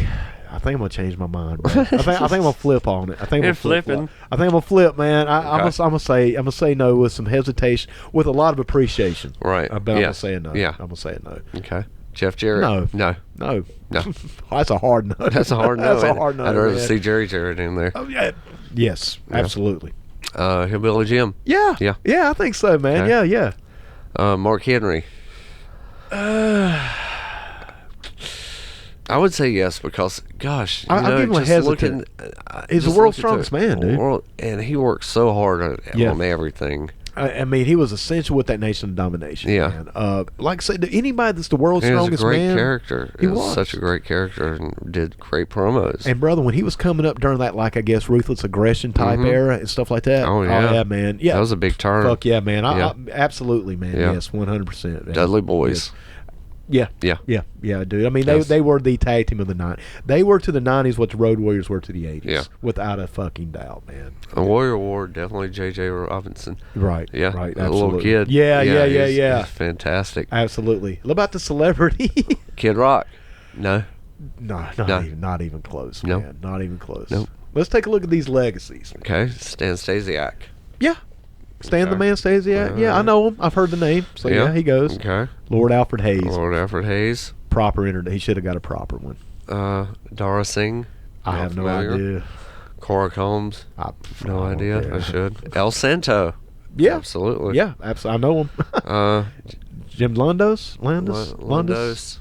No idea. I don't know. Rufus R. Jones. I know the name, so Absolutely. he should once again maybe a proper introduction. Spudnik Monroe. Absolutely. Indeed. Boris Malenko. Yes. Absolutely. Hiro Matsuda. Come on, Yes. man. Come on. Once again, I think a lot of these people deserve better. I think they deserve proper inductions, Okay. man. So that's it, man. That's it. That catches up. So, Mike, let's get to what I'm looking forward to, brother. Okay. This is something I've been chomping at the bit. Let's see if we can figure out who our top 5 wrestlers and or groups of personalities should be in the Hall of Fame. Okay. But Mike, before we get started, All right. let me ask you a question, brother. I Yes. actually had a special call-in. All right. Somebody actually has their opinion of it. Would you like to play that right now? Well, let's play that after our picks. You want to do it after Yeah, our picks? after our Okay, and then picks. see if we can compare them. All right? Yeah. Well, Mike, I tell you what, man. Do you want to give your top 5, or do you want to give one, me give one, you give one? How do you want to This do is hard. Go ahead with your top 5. Okay, go ahead and do my Hall. Okay. All right. Well, first and foremost, man, I got to give my honorable mention, because this one, man, was on the fence with me, brother.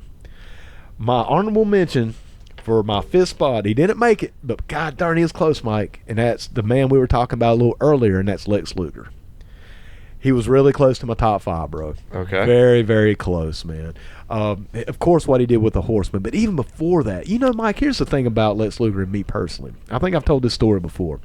I had Lex Luger's poster on a dartboard.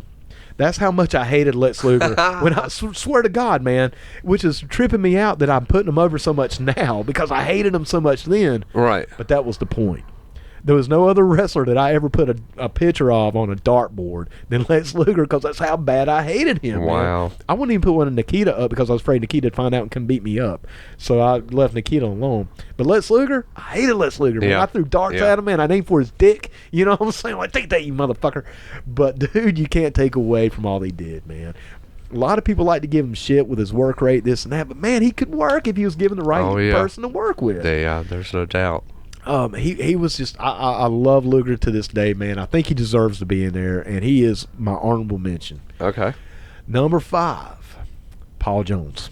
Wow. Paul Jones, brother. If every year now he'll obviously be put in the legacy when he is eventually put in. Right. We're going to get a 30-second blip. Yeah. He deserves a full induction. Yeah. Not just because of the stuff that we remember him from for being the manager of the Army, in the Boogie Woogie Man saga, but just everything he did for Mid-Atlantic. He was one of God, man. I mean, like I said, he barely beat out Lex Luger for me, man. Okay. He barely beat out Lex Luger, but he deserves it. I think Paul Jones deserves it more than Luger. Right. I really do.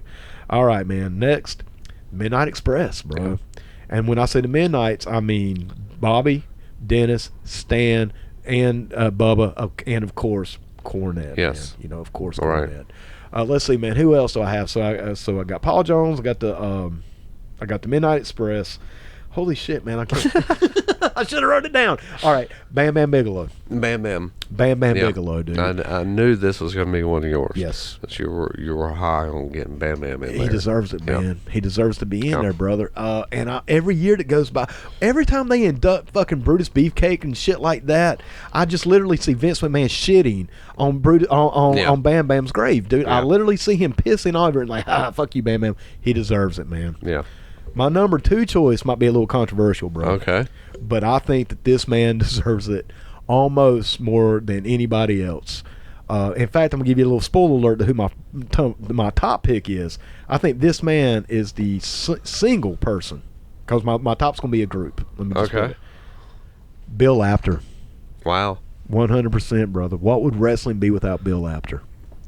Dude, he bridged... And Bill Apter's lies. Well... man, see, that's fucked up, dude. Hey, no, it's fucked up what you sent me the other day. Oh, with one of the After magazines. Do you want to tell about that? No, we're just not.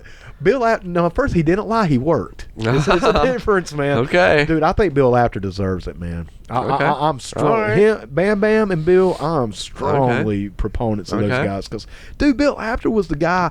Dude, if it wasn't for Bill Apter, we wouldn't know who these other guys coming into the territories were. I knew who Rick Rude was. Fair enough. I knew who Hacksaw Jim Duggan was. Fair enough. I knew who Ted DiBiase was. I knew who the Von Erichs were. Okay. I'd have never known any of those guys. And I did have a satellite, so I'm kind of lying. Well, yeah. But if I just had regular syndicated television and network television, I would have or cable for that matter, I'd have never known who these people were. Bro, how the fuck would I know who Bruiser Brody was? Right.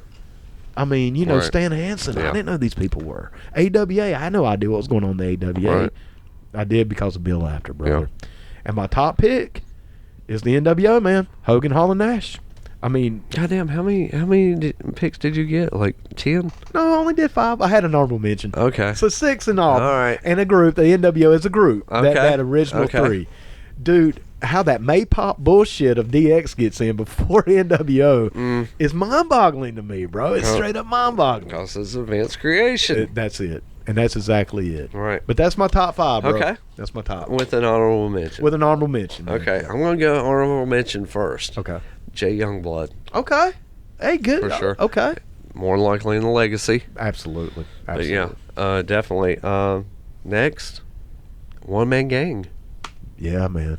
Akeem. Yeah. One Man Gang. Yeah. They did so much. You're right. That's a great fucking call, man. Yeah. Next, Nikita. Nikita was close for me. Yeah. He was very close. And so was Magnum. Right. I was juggling all these, man. Right.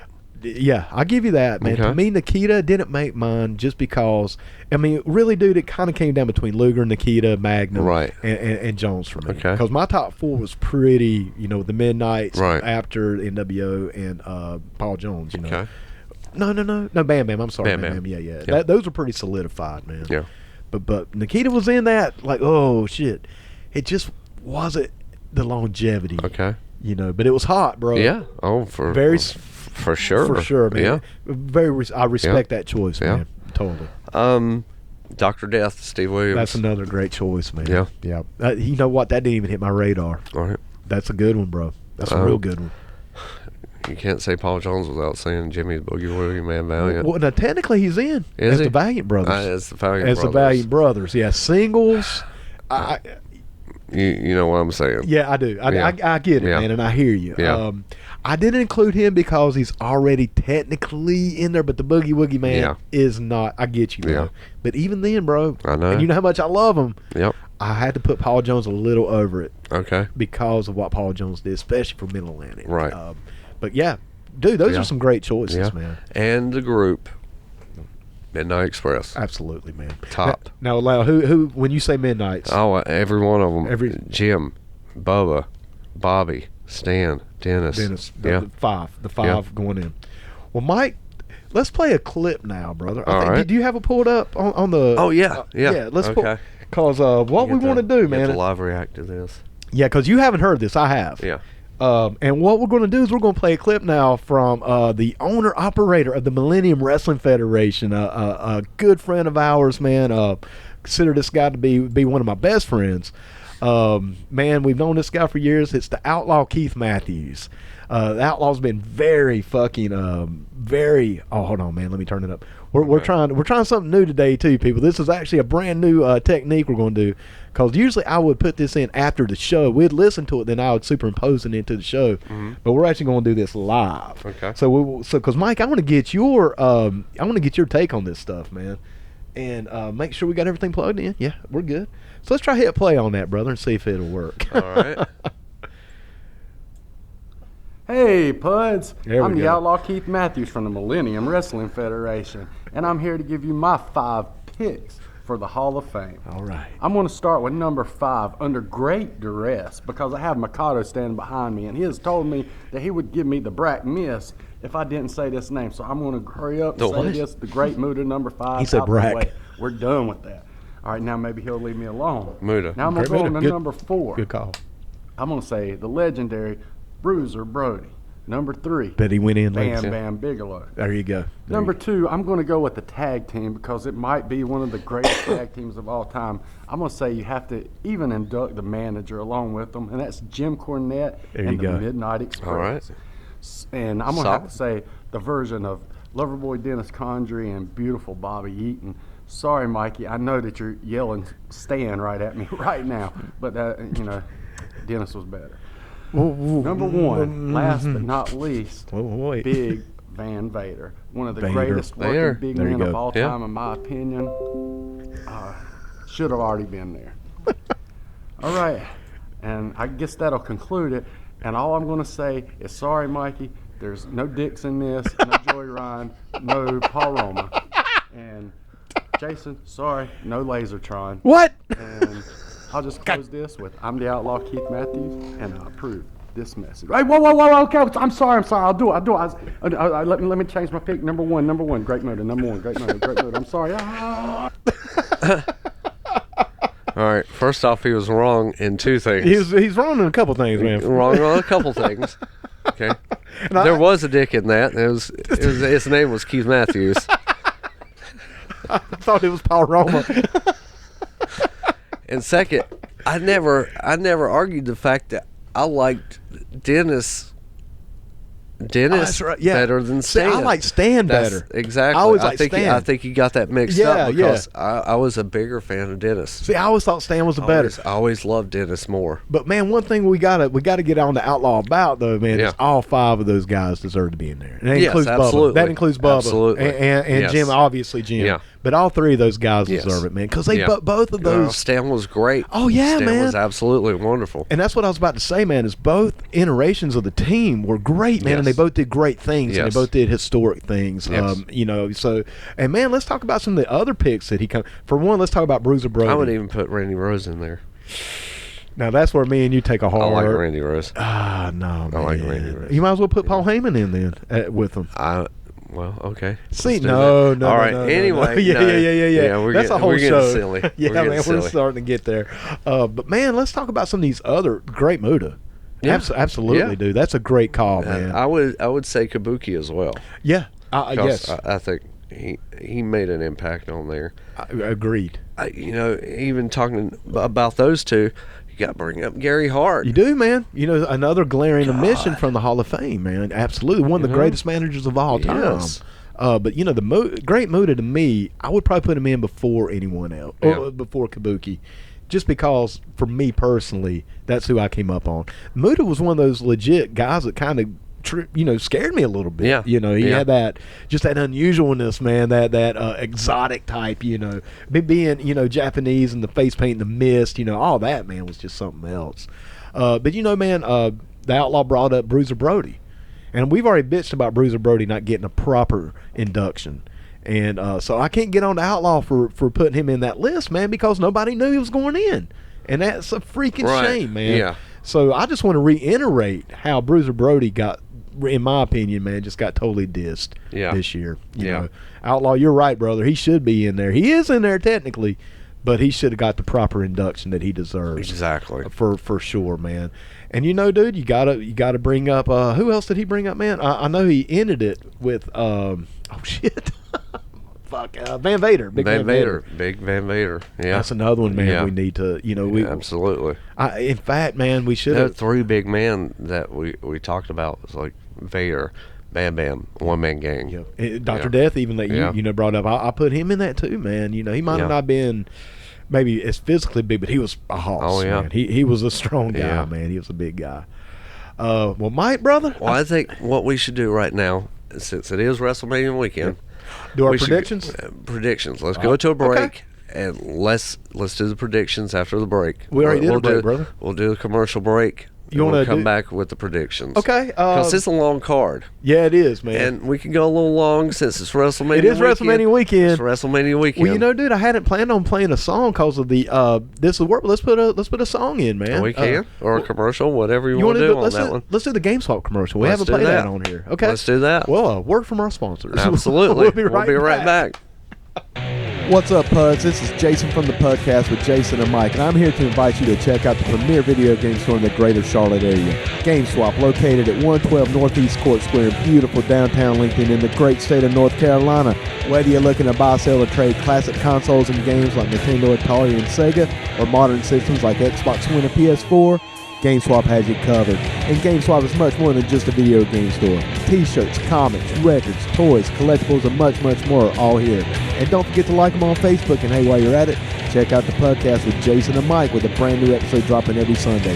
You can find us on Facebook, YouTube, iTunes, Spotify, Google Play, and podcast.com. Music provided by Silence Is My Canvas. All right, ladies and gentlemen, we're back.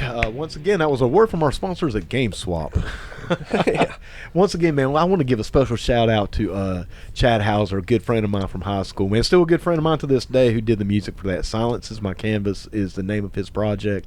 If you get an opportunity, man, check it out. This guy, dude, Chad was jamming like back in fucking 89, dude. He's jamming like a million times better. Chad's the shit, dude. Man, let me tell you a quick, just a really quick story about Chad Hauser back in the day. Chad's always been a phenomenal musician, as you can tell, from the music we just heard, and he does all of it, man. Everything you hear is him. But dude, I went and tried out for his band one time. Now, man, I've been playing bass for, I don't know, dude, maybe a few years. I was okay. I can hang a little bit. But, I had my little amp, my little Maypop amp. I had like my Maypop bass, Dude, I go down to Chaz, man, and he's got like this stack, these Marshalls and shit. The drummer had like 2 million pieces. And I'm like over here, got my little, my little amp, And, okay, let's start jamming, man. And I'm like, oh, fuck. Ooh. I did not make the audition. Right. I did not make the band. They just couldn't hear you? Thank God. Yeah. That was actually working in my favor for once. I'm like, oh, he can't hear you. Thank God. All right. But yeah, man, check out Chad's project, Silence in My Canvas. We'll definitely have that up, today as well. So Mike, and we'll talk about that old band stuff, like on an episode. We got some stuff lined up, man. Yeah, that one's gonna be fun, dude. No spoilers, but we got some really cool stuff lined up for the future. So next week's gonna be great. Not going into a lot of detail, but next week we're going to have a little something different next week. Yeah. But stay tuned. Stay tuned. All right, guys. Well, Mike, I tell you what, brother, let's go ahead and run down this card and make our predictions. Okay, 16 matches on this son of a gun. Wow, man. All right, we're going to go in the pre-show. And well, I was going to say that this is a work, guys. Did guarantee that this show will be over before next WrestleMania starts. Yeah. But I'm not. I'm not counting on it, man. Pack a lunch. Pack lunch, supper, snacks. Yeah. All right. Yeah, man. Stock up, bro. Yeah. All right. Pre-show stuff. We got Buddy Murphy and the champion from 205 Live. Right. against Tony Nese. I'm gonna go with Buddy Murphy on this one, man. Let's see. I'm gonna go with R-Truth.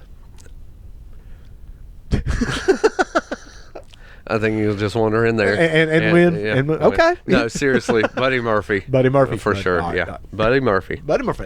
Okay. Now we got the women's battle royal. Okay. Okay. I don't know who's gonna win, but I can tell you who's gonna lose. Oh, who's gonna lose? The fans. Okay. No, I'm joking. Oh, I'm my joking. God. I'm joking. Only if it's like the women's Royal Rumble, bro. Jason Jesus. Finger at P.O. Box. Say, man, send it on, brother. I'm gonna go with Carmella because she got screwed out of the Royal Rumble. I would like to see that. Yeah. Is Nia gonna be in it? Nia No. Jax? Yeah, okay. No. Okay. I was about to say. I don't know who's in it. She's gonna be in any one she wants to be. Yeah. Why not? All right. Fuck it. Yeah. And speaking of the Andre Battle Royal. Shit. You go with your prediction on that, Nia Jax? Nia Jax. Okay. Yeah. I'm going to go with R-Truth. You think He's not in it, but he's going to wander into it, and he got screwed out of the Battle Royal. I think so. Royal Rumble. I think it's going to be the dude on Saturday Night Live. Man. Okay. Yep. All right. I'm going to stick with R-Truth on this one. Is Braun Strowman? Yes. I'm going for Braun. No. You don't think he'll take it? He's too damn big. You think so? Yeah. Really? The big guys never, except for Andre. except for Andre or Big Show. Big Show, yeah. But the big guys never get it. I'm gonna go with Braun, bro. Okay. I'm going for the sleeper on this one. Okay. Man, yeah. All right. Let's go to our main show matches. Okay. The Revival, the Raw Tag Team Champions against Kurt Hawkins and Zack Ryder. Oh, I think Now, Hawkins our and Ryder, friend Josh Stewart just wrote an article. Yes, he did. For the Long Island Newsweek. Newsweek. Yeah. And with Kurt Hawkins on right. his losing streak. And he also wrote one on Bill Apter Yes. as well, man. A little shout out to Smiley Yes. on that one, brother. You know, I was actually going to say something on his article. Hey, I want him in the Hall of Fame, but, Right. you know, yeah, a little shout out, brother. I want him in court. Who? Smiley? No, Bill Apter. I was like, Perjury. oh, boy, he purged everybody, didn't he, man? Yeah. He's giving some people some bad reputations, Yes. man. That's all we're going to say about that. That's all we're going to say about that one. Yeah. So for this one, I'm going to go with Kurt Hawkins Me and too. Zack Ryder. I think so. It's just set up to be. And hey, why not screw over the Revival? Yeah. Well, yeah, while you're at it. Yeah, why not, man? Yeah. Okay. Second up, and I don't know that this is the exact order of the matches. Right. But let's see, a fatal four-way for the SmackDown Tag Team Champions.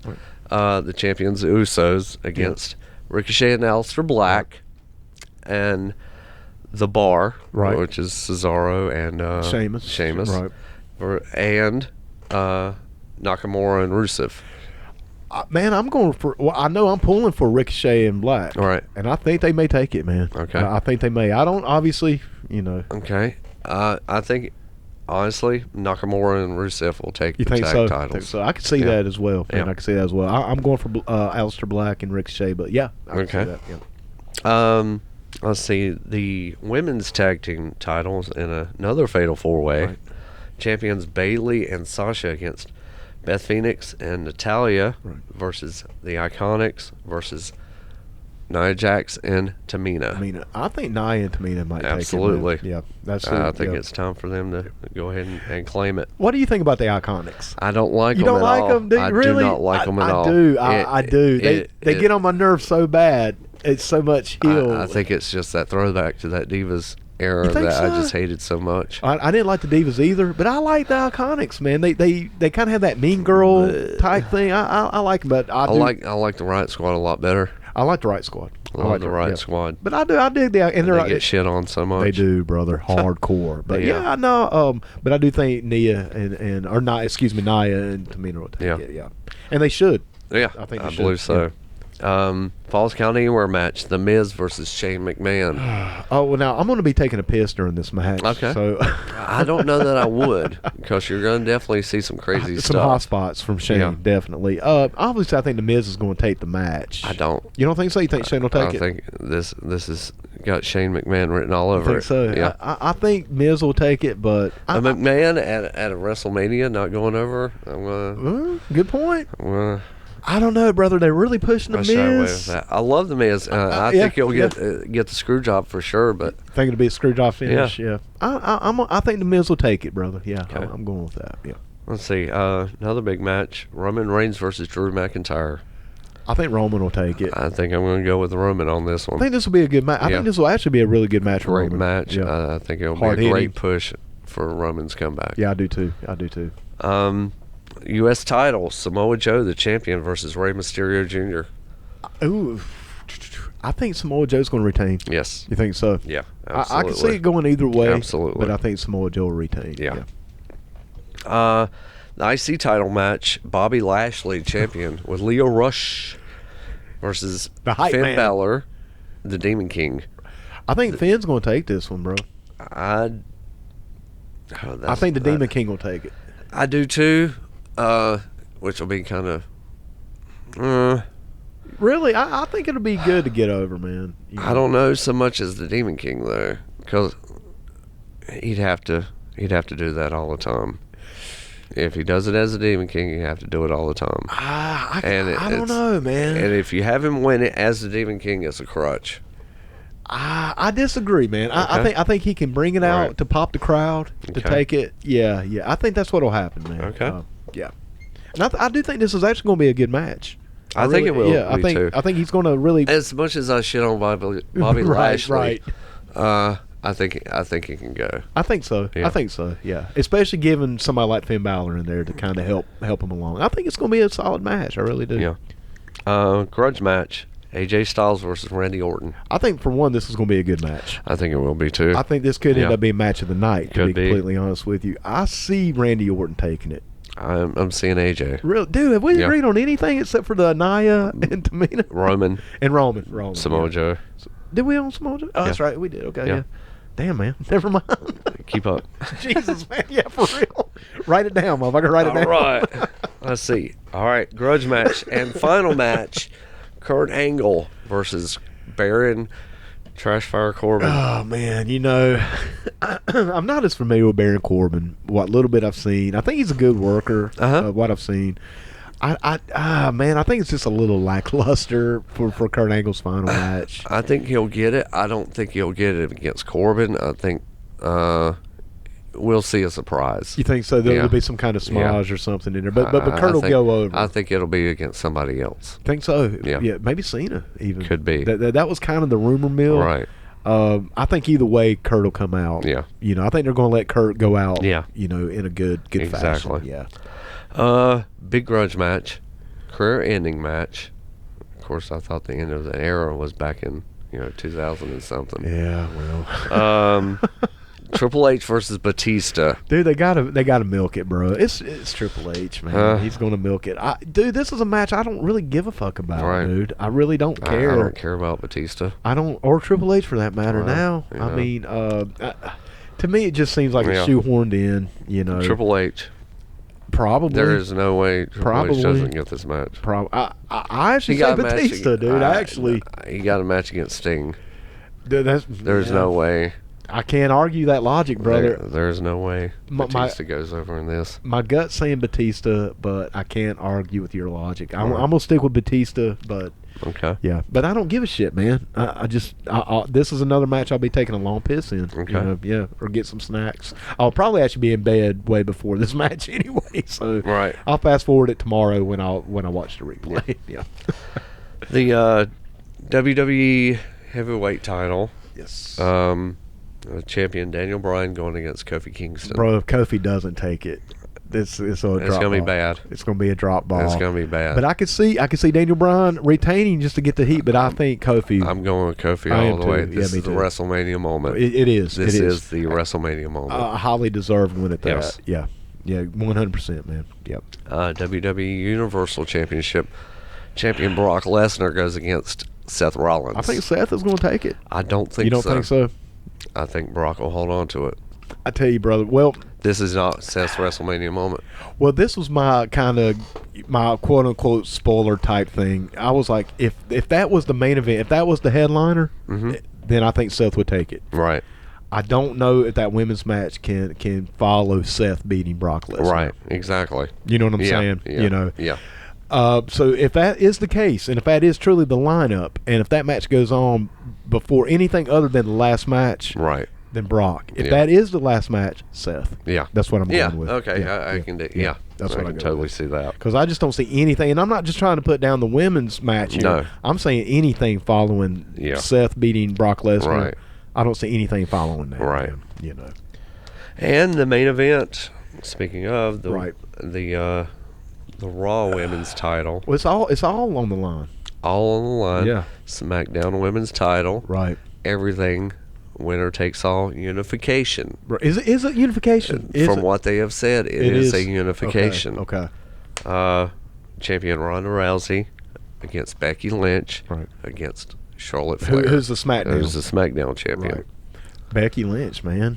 I think so. Absolutely. I think they've been pushing her so hard. This is the topper. Yeah, and this is going to be her moment. Yeah. Like I said a little earlier, man, and I don't want to just be critical of the women's division because there's a lot of the women's division that I do like. Yes. You know, I like Nia Jackson. Right. I mean, I really did, man. I think Bayley's. Of course, we can go back to the men's division absolutely. and make the same Fuck arguments. yes, we can, man. We can absolutely do it. I've always said, man, the women's division's got better characters. You know, I just think some of the work rate that I've seen, you know, leaves a little bit to be desired. Yes. And especially with Becky Lynch and Ronda Rousey, what I've seen. Now, Charlotte is always, what I've seen of Charlotte's always been top notch. I just hope Becky and Ronda's up to do this, man, because this is the highlight of their career up to this point. Yeah. Maybe the highlight ever, possibly. Right. And it really is going to depend on how they present themselves tonight, man. As far as who takes the belts, Becky Lynch 100%. That's my prediction. Are they up for it? I don't know. Right. I don't know, man. I hope so, brother. I really don't want them to stink it up, right, man. Exactly. And I hate to say that, man, but what I've seen is what's leaning. One thing I can say that they have in their favor, Asuka is not in the match because, dude, what I've seen of her, I'm just not a fan. I'm not. I love Asuka. Dude, why? I think she's a better hitter. She's a better technical wrestler. Not one I've seen, brother. Really? Not from what I've seen. I'm not. It's been limited. Right. It has been limited, Mike. I must put that out there. And, you know, obviously that has to reflect on the opponent. But, man, the last two matches I saw with Asuka both were not that good, man. Right. And the first one was with Becky Lynch. There you go. Well, there you go. But then again, man, when I watched Becky and Charlotte, I thought it was a much better match. But that Charlotte. I think Becky and Asuka's problem was neither one of them. I didn't think that Becky and Charlotte match was any count. It was slow. I like the psychology. I like working the leg. I did like that. In fact, man, that was probably the most psychology I've seen in years. That was about all the match, though. It was. And it drug out, and it got a little old. But I did like the psychology. In other words, man, it kept me. It did keep me interested. But I don't know, man. We'll see. I hope they blow it out of the water, brother. Yeah. You know, I want to see because you've got Charlotte. Yeah. And you know how I feel about Charlotte Flair. I mean, she's royalty, man. Yeah. If anybody can help carry those other two, it's going to be Charlotte. Yeah.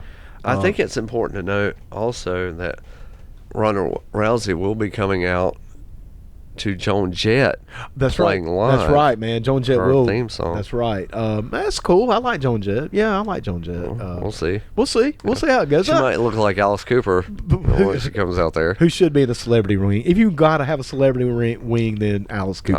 Ozzy. Yeah. But see, I put Alice over Ozzy in that because Alice had more of a moment. Okay. You know, with the snake. For sure. You know what I'm saying? Yeah. Definitely. But Ozzy ought to be in there too, man. Yeah. I mean, hell, if you got Drew fucking Carey. Yeah, I know. Why not Ozzy? There you go. Well, hey, brother, I tell you what, man. Let me go ahead and go down this list of absences. That are not in any of this, that are on the roster. Right. That maybe you could see, maybe not. Who knows? Okay. Harper. Okay. From Rowan and Harper. Hey, he could make a big deal in that whole maybe the Battle Royal. Kofi the Kofi thing. Oh yeah. Okay. Because Rowan's going to be out there with Daniel Bryan. You never know. That's true. If you talk about that, you got to talk about Bray Wyatt. Yeah, that's a very glaring omission there. Yes. You're right. Yes. Huge. Absolutely. Hell, the Hardys. They're in the Battle Royal. You're right. You're right. Big Show. Oh, that's right. Big Show. He's not in the Battle Royal, is he? No. Okay. Elias, who is playing. Yeah, he's going to be in between. He's going to be playing in between. But not actually involved. Right. Kevin Owens is nowhere in this. Oh, that's right. He's not in the Battle Royal or anything. No. Okay. Sami Zayn. Same thing, yeah. Well, I'm pretty sure, though, man, that Kevin Owens is working like every independent show. I know I've seen him on every flyer. Or he's going to be doing this as a work with David Hayes. Moving on. Dude, you got to say, Chris Barnes and Kevin Owens, for sure. absolutely. I had to look over my shoulder at times. I'm like, oh shit, Kevin Owens is Kevin here. Owens. He's here to whoop my ass, man. He finally heard that shit and got mad at me. He heard me, man. Yeah. I was like, oh, fuck. Yeah. It's like... Ding. Dolph Ziggler. That's a weird one not to be there. Yeah. Kane. That's another one. Yeah. Taker. Taker's not there. I wondered that too, man. I mean, yeah. Cena. Cena's a big one. I still think we may see Cena pop in. Dean Ambrose. Yeah. Well, he's on his way out. Mm-hmm. So they may have just been like, we're just not booking you anymore. Maybe. Yeah, very possible. But I tell you, man, I think all in all. And then again, always the Raw after WrestleMania is always huge. Yeah, it's always a big show, you can man. really see anybody pop in. It's hard to that's the great thing about WrestleMania, bro. Yeah. We just don't know. Exactly. Well, bro, we pushing about 2.5 hours here. All right. So, it's WrestleMania weekend. It is WrestleMania, brother. Wild. It is going on. It's PUDmania. It's PUDmania running wild, brother. I love it. Well, Mike, brother, we do need to start wrapping this bad boy up, man. I tell you what, dude, before we say give our farewells here, is there anything you want to say? Anybody you want to put over? Anything you want to put over? Oh, man. Well, everybody, really. I mean, Jesus, I feel like this is almost with WrestleMania. This is the end of the wrestling season. It is. And the new season starts tomorrow. Tomorrow night. Yeah. There's not even a day off. Right. Man. We're kicking right back in. This is the blow off of the blow offs, man. Obviously, dude, I want to put over the Millennium Wrestling Federation. Outlaw Keith Matthews called in. Dick. But I mean, he wasn't wrong. Mike. I'm just saying. Other than maybe the Stan Lane thing. Yeah. Everything else, man, he was definitely on point. And I want to say again, Outlaw, thank you for sending that in, brother. We appreciate it. And you can always catch the Millennium Wrestling Federation. You can find them on Facebook, MWF-Live. Check them out, man. They got a show coming up this coming Saturday, if I'm not mistaken, on the 13th. Yes. So definitely get out there and check those guys out. Me and a special guest may actually be showing up for that show. Very possible. Very possible. We're going to wait and see how everything works out. Let's see, man. Tales from the Video Store has a new episode up. Man, got a little shout out on the show, bro. They called me Jason Pudfinger. It was cool. It was cool, man. They were talking about some gangsters and stuff like that, man. And they were giving some names. And I'm in the background listening, doing some stuff. And I hear Jason Pudfinger. I'm like, wait, man, wait. What? That was cool, man. Thank you guys for that, man. That was awesome, man. It was a great show as always. Sweet Feathery Jesus got a new one out, bro. Yes, they do. And I got to give a special heartfelt shout out and thank you to the E-Man for doing that video for us. Oh, God, yeah, the clip. Dude, he's doing more work for the podcast than we do. Beautiful clip. He is constantly hitting me, hey, man, use these hashtags. Hey, dude, he's trying to help me, bro. It's like, I'm still learning. Yeah, I noticed on the Facebook on that clip, too, we were talking about that. Definitely Ole's got more votes than Barry on that. Yeah, man. Better Horseman. I disagree. You disagree with the count? What count, man? I didn't say no count. You didn't say no count? No count. Oh, man. You should go to the account and look at it like everybody else has. No, man. I think that shit got fake news, bro. Fake news, man. But, let's see, who else do we want to put over? Clint Mephisto, man. Kicking radio show. WTAU P Rich Nation, man. Didn't get any independent jams out this week, man, but next week we'll make up for it. We're also going to make up for that indeed. Moving forward. We have some really great stuff lined up with some music stuff. Mike, brother, God, I know I'm forgetting something, man, or somebody. This is a work. Man. Jesus, dude, we played them in our break, man. God almighty, we got to put those guys over. Cannot wait for the WrestleMania episode. That's right. Dude, just like everything else is bigger at WrestleMania, I know their show's going to be bigger as well. Yes. Man, and I cannot wait, dude. It's going to be epic. Yeah. Check them out. Once again, thank you guys for letting us play your content earlier, dude. It was... Fantastic. Y'all savage, man. Yeah. Y'all might want to take a step down, bro. I'm just saying, turn it down a notch. Oh, yeah. Because it was savage, actually. Oh, yeah, dig it. And don't turn shit down. I'm just fucking with y'all, man. Keep that shit savage as fuck, man. Yeah. Dude, they actually said the New Day needed 2 more members to have a full vote. Can you believe that shit? Holy fuck, man. That's rough. Because that took me a minute to figure out what they was talking about. I'm like, what? Oh, fuck, dude. Might be real in Vince land. Just saying, bro. Just saying, man. I mean, Dead ass. All right, guys. Well, look, man, we're going to go hit the stop button before we're here for another 2.5 hours. Once again, man, we appreciate y'all tuning in. If you haven't subscribed yet, please hit subscribe on the YouTube channel. If you like what you hear, and share it, man. Let people know what we're doing. And tune in to our live WrestleMania react tonight. Or, an hour in, we may be both asleep. I'm going to be so out of it, dude. I might catch the pre-show. Done and done. Live from the couch. I mean, snoring, bro. I'll tell you what I dreamed about. But once again, everybody, thank you all for supporting us. Thank you guys for tuning in. And until next week, Mike Payne, unless you got anything you want to end us with, brother. I'm good. Then y'all have a good one.